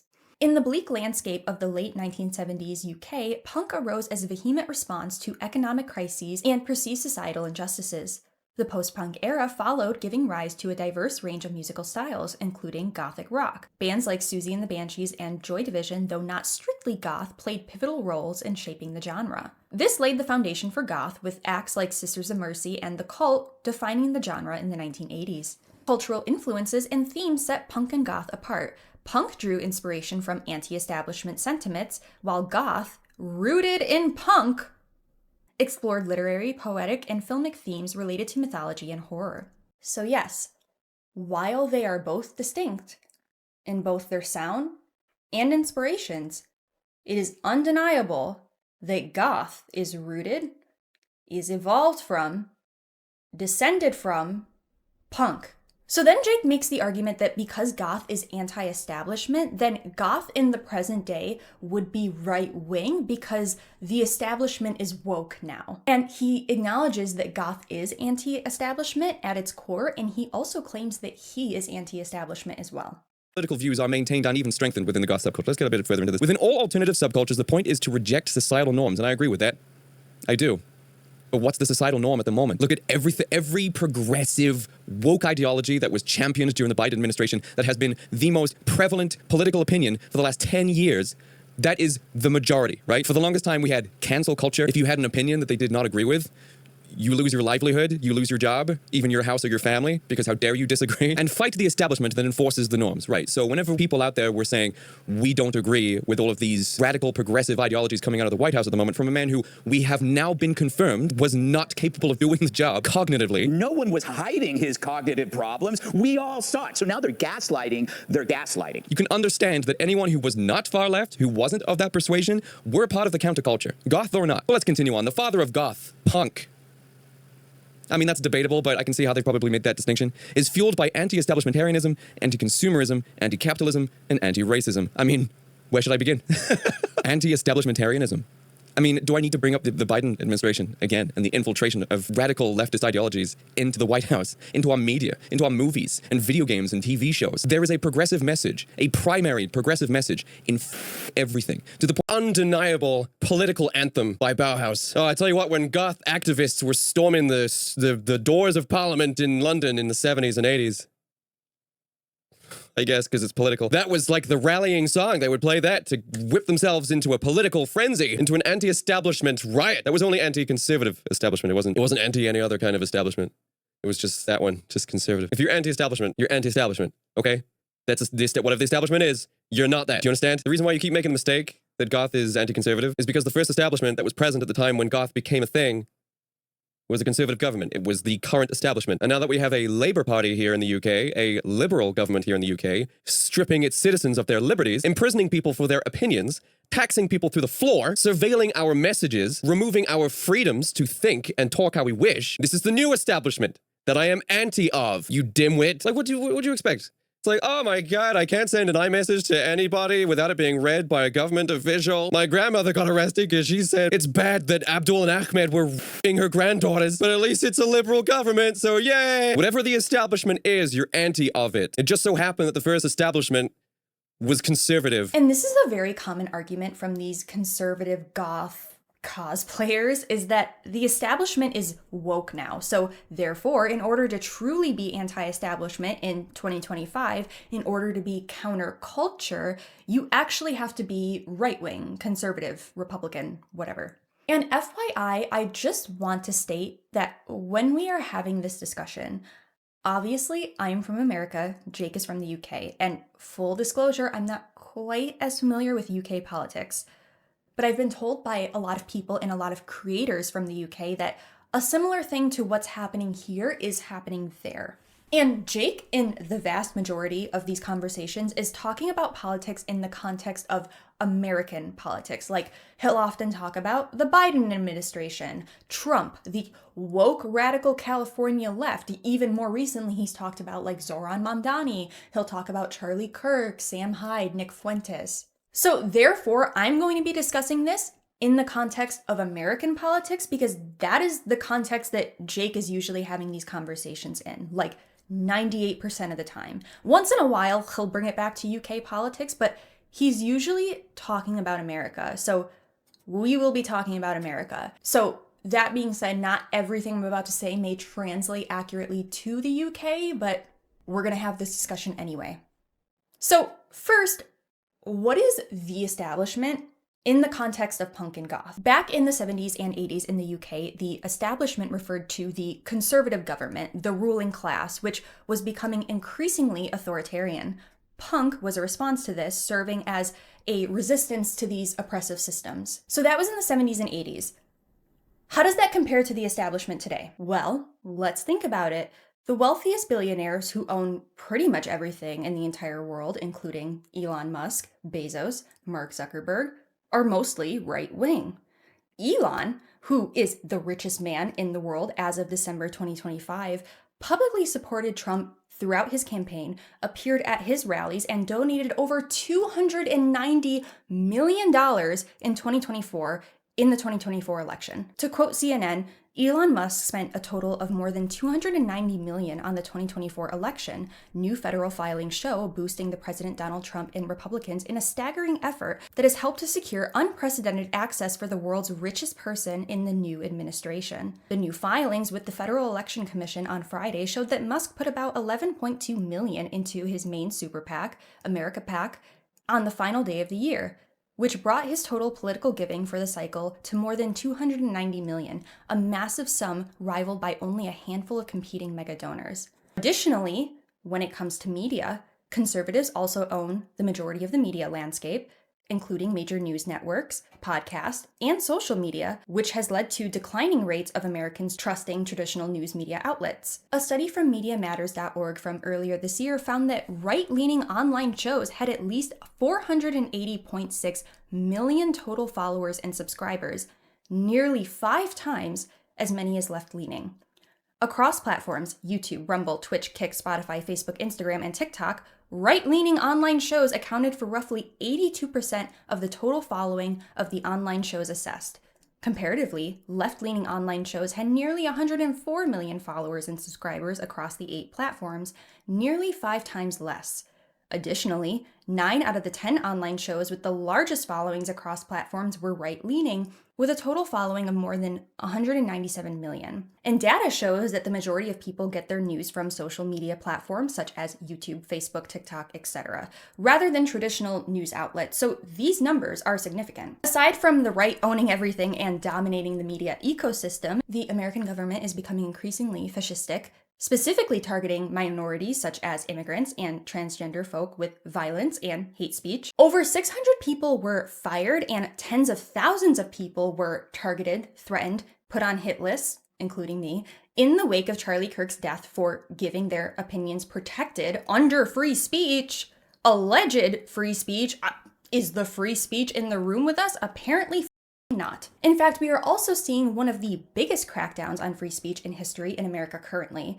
People who hold anti-fascist, non-religious, anti-American values, which are allegedly protected under the US Constitution, are being labeled by the American government as terrorists. Homeless people are being kidnapped, and locked away in mental health facilities for simply being homeless.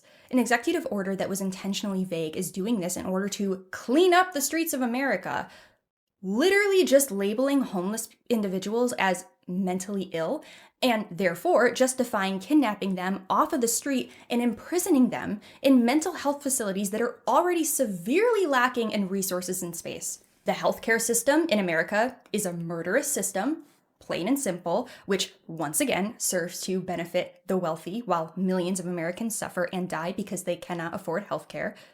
Millions of Americans did not receive SNAP benefits in November due to a government shutdown, over healthcare, by the way, and wanting to make it more affordable, which left over 16 million children starving. Do you know what the billionaires did the night before millions of Americans lost their SNAP benefits? They threw a Great Gatsby themed Halloween party. Millions of Americans, millions of children starving. And they are partying as rich people, cosplaying as rich people. Have I demonstrated my point yet? So Jake, I have to ask you, when you say the establishment is woke, what establishment are you referring to exactly? Because from where I'm sitting, what all of the evidence and the research and the articles and the data is showing me is that the establishment is conservative and authoritarian. Jake, the establishment is not the woke TikToks you saw on your For You page. The establishment is not the leftist goth girls that you despise. That's not the establishment. That's just your algorithm. When you actually step outside of your curated feed or do actual research, not AI overview, which you constantly cite as your source in these videos, despite AI being heavily flawed and sometimes also biased, you will see very quickly that the establishment is anything but woke. In fact, the government is doing everything they can to fight wokeness, including 26 conservative billionaires donating over $22 million to prevent Zoran Mamdani from winning the New York City mayoral election, which he did win, thankfully. I am very proud to be a New Yorker right now, though I do not live in this city, sadly, but hopefully someday.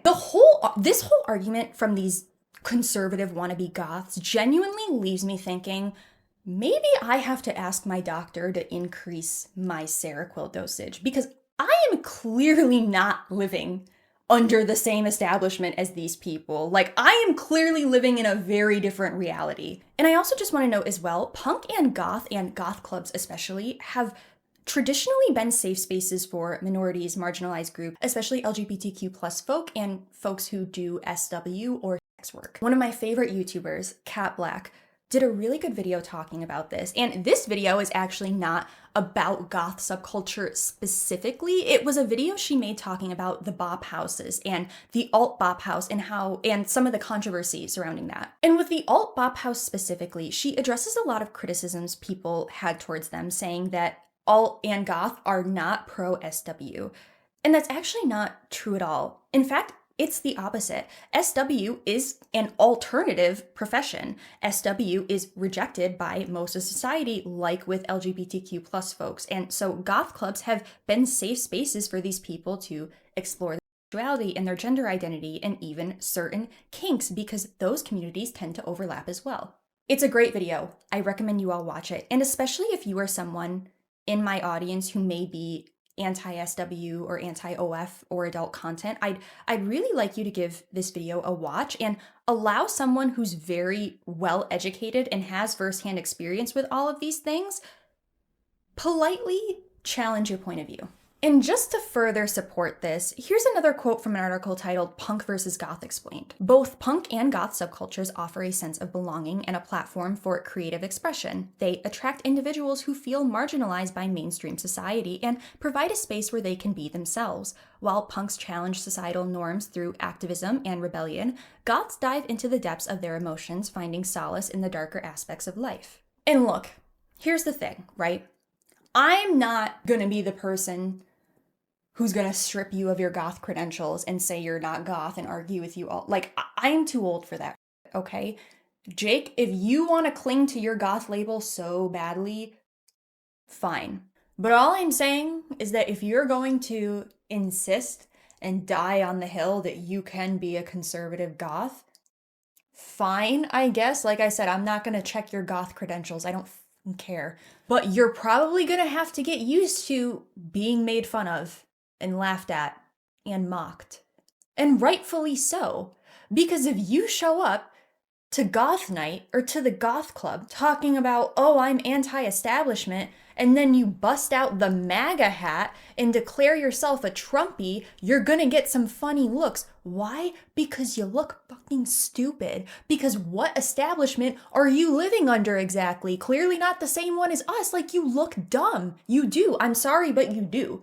I don't condone bullying. At the same time, I might condone it a little in this case, actually, because literally this is stupid. I'm sorry, Jake. I don't know what to tell you. You're just wrong. You're wrong, okay? You're wrong. And you have not provided any evidence to support your... I've provided evidence, you have not. AI overview is not evidence. So yeah, that is Jake Munro's argument for why goth is not politically left or political in general. Hopefully I have demonstrated the opposite. I could expand upon this so much more in another video. I don't want to get too caught up in side quests today. So now currently, Jake is making content about being a red-pilled goth, trying to start a red-pilled movement within goth and alternative subculture in general. And his newest target for harassment is liberal white women, but more specifically, liberal goth white women. Basically, Jake thinks the goth subculture is ruined, and he blames goth girls on TikTok for why he thinks the subculture is ruined. Every video is the same thing, just like before. Low effort reactionary content. Goth has been appropriated. What has happened to goth? Goth girls have failed feminism. Goth girls are idiots. Goth chicks are manipulating you. And these videos are pretty much just like straight up misogyny, body shaming, SW and OF shaming, and sprinkle in some occasional transphobia and racist conspiracy theories in there as well. Shut up. Oh, it's that Emma chick again. I was like, oh, more of that cringe bouncing, and then here it is. When men say goth girls don't look good without all that makeup on, some of them do. I'm not really a big makeup guy. I can wear it. I just mean girls wearing of makeup. Not that I have any preferences outside of my girl, but... Anyone else noticing something here? Anyone else picking up on this? Anyone else? You guys seen this? I'm pretty sure girl's got a filter on her face. I'm almost 100% this chick's got a filter on her face. Is anything about this woman real? Yeah, her nose is moving and warping around. Well, the bouncing, dude. Not that these chicks are having kids, right? Because they fell hook, line, and sinker for the social programming of antinatalism. Yeah, let's not have kids. Just get a cat instead. How's that fulfillment going on? Are we feeling fulfilled? But let's say, hypothetically, these chicks do have kids. Grandmother, yes, my child. What were you doing back in the 2020s? Please tell us about that wonderful time before the machines took over. What were you doing, Granny? Well, it all got deleted. Oh, that's such a shame. I really do hope you went one of those bouncing, brainless bimbos. Found a goth cliche. I found another one.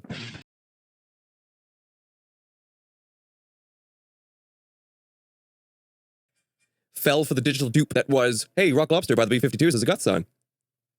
It's not. Again, hook, line, sinker. Fell for it. Gotcha!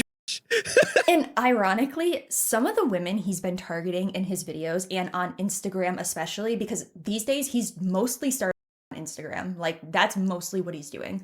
But some of these creators are creators that I actually know. Like, not like close friends necessarily, but like creators that are mutuals of mine and that like I'm acquainted with. Like we follow each other, we watch each other's content, like people like that. He is literally out here starting problems with like every goth girl who even breathes or blinks in his direction. One of my absolute favorite instances of this was a reel he made where he was like making fun of goths doing goth dances in their bedrooms and filming it and putting it on TikTok. And one goth creator stitched it, and literally all of their response, all it was them goth dancing, smiling, with the caption, "Keep having fun." That's it. That's all it was.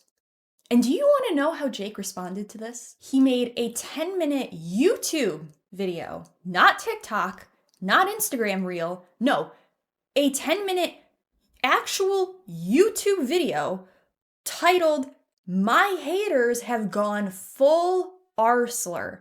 One, context has already been removed. When we add the context back in, where it's stop dancing online for the approval of complete strangers to agree that you're goth, suddenly this chick's reel looks a lot more stupid. But it gets better. The phrase "keep having fun" here, is that immediately apparent to anyone, just how stupid this phrase is? Let me break it down for you. This chick's idea of fun, are we getting there? This chick's idea of fun is dancing in a dark room by herself for the approval of strangers online. That's fun.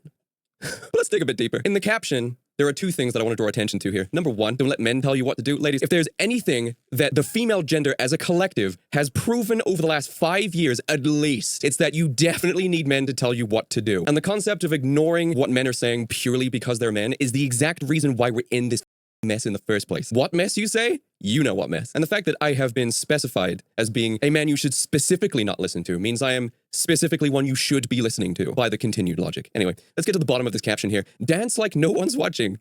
Except people are, sweetie, aren't they? That's the whole point. They are. You're not doing that dance in that makeup in your bedroom in the dark by yourself. Because what's the point? None of that's fun. The fun part is recording yourself doing it and getting people to agree that, yep, that's a goth. There's your badge. Go forth and be goth more. Offer nothing to the subculture. No words of wisdom. No anecdotal stories about perseverance through adversity. They danced. They danced. They protested with dance. And Jake got so triggered by this dancing that he made a YouTube video response. God, Jake, you are so fragile. And just within the last couple of months, Jake has done this kind of rebrand. Like, he's still making the alt and goth red pilled content where he just spews right-wing grifter nonsense and bullies goth girls, but he's not in his usual setup. He's been making these videos where he's either talking to himself in a vacant lot or this fake log cabin Republican podcaster type setup. My friend, and liberal white women will throw their entire culture under the bus if it means they can make this happen. So it's no surprise then that the reason why goth is entirely destroyed is because it's mainly taken over now by liberal white women. It's like clockwork. Everywhere liberal white women go is a trail of chaos and destruction, which is why I'm highly critical of these self-righteous, sanctimonious, liberal white women. They have no idea what the they're doing, what they actually want, where any of this is actually heading. They fell for the propaganda hook, line, and sinker. White man bad, do everything you can to get rid of these fellas. And every single thing about your behavior and the words and things that you say and do needs to reflect these ideals, these values. I mean, it's why goth has turned into a gooner fest, man. I mean, just go on goth on Reddit. It's hilarious. Look at this list. Look at this. r/goth. Like about goth. It's not even anywhere close to the rest of these. Look at this. Look at all this stuff here. This gooner, ironically, has become the most heterosexual place on earth. These dorks are trying to have their nerdy little conversations, and they can't even hear each other's pronouns over the moaning and jiggly slapping going on in these subreddits. Does this man not know how Reddit works? Jake, these are separate subreddits. Content marked as NSFW is not immediately visible. You have to go out of your way to see it. There is literally nothing preventing anyone from having their little conversations because of separate NSFW subreddits. You're starting to enter boomer status, dude. Also, we all know damn well that Jake probably spends a lot of time in these subreddits researching for his videos. Let's just be honest. We all know he's the gooner he's complaining about. Come on. These liberal white women, they got everything handed to them. They could act how they wanted, do what they wanted, no consequences. And they're bored. They're bored with the feminized soy boys begging for, these male feminists begging for a crumb of. They insisted on a society of sensitive, soft, passive boys because that's what they thought they wanted. They despise these soft, feminist men. They hate these fellas. They want none of this. Ugh. Gross. That's disgusting. This is why in the alternative subculture, that's the whole dommy-mommy thing, because no man is more feminized and soyified than the men that you find in alternative subcultures. No man is more feminized and soyified than the men you find in alternative subcultures. Well, I guess it takes one to know one, Jake, doesn't it? I used to cross-dress. Jake, I'm gonna have a conversation with you, just you and I right now, okay? Not even talking to my audience, just talking directly to you. This is a pathetic grift. Very pathetic grift. First of all, you do understand that the values that you are fighting for are things that you do not conform to or embody in any way, right? Like, you do get that. You are trying to make goth and alt red-pilled. Red pillars, though they often say they don't identify as right or left, it's not about conservative, it's not about liberal, whatever, they very strongly believe in upholding traditional gender roles, like traditional Christian, nationalistic gender roles. Which is why, even though they always say they aren't right-wing, they always end up falling on the right-wing end of the spectrum, because that is the side that believes in upholding those traditional gender roles and rejects anything outside of that. You defy the exact values you are promoting. You are a man who is cross-dressed, who wears makeup, jewelry, wigs, platform shoes, which in some circles, especially these circles, would kind of be considered heels, and was or is still sexually attracted to men. You literally embody everything these red pill men hate. Everything. And look, listen, I don't think makeup and wigs and feminine clothing is gendered necessarily. I don't think that, but for argument's sake, let's just pretend it is, since we are talking about this in the context of red pillars, right? Jake, these men will never accept you, and they will never embrace you. Ever.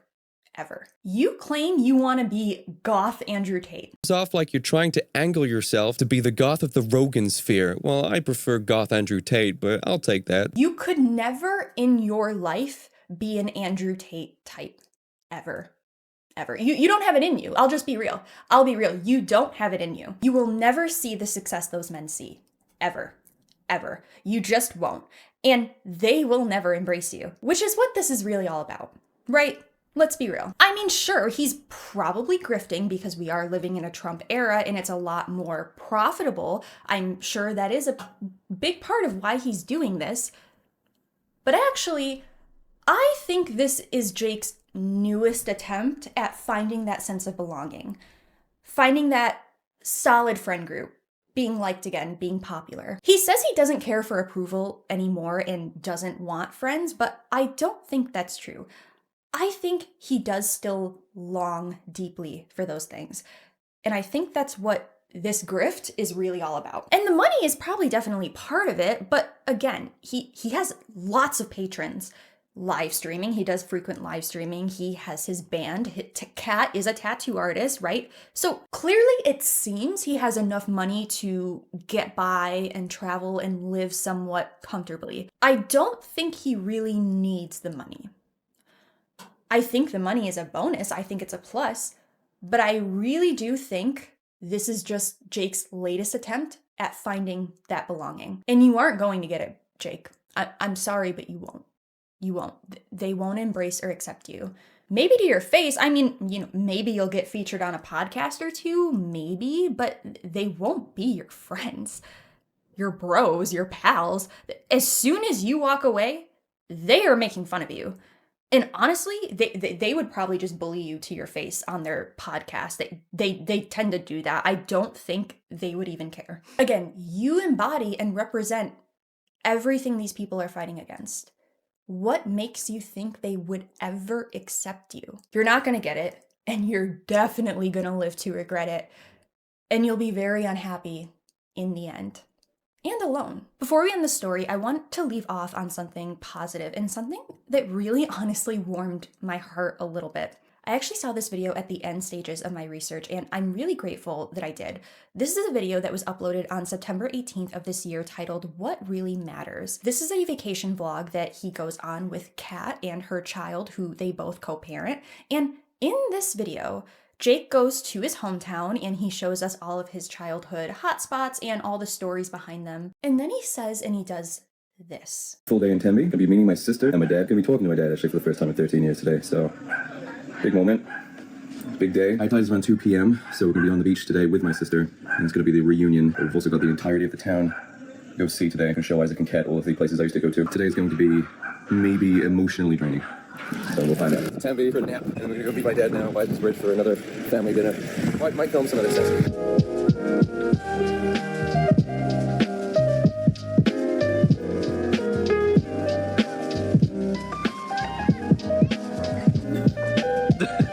Just had the most heartwarming family night.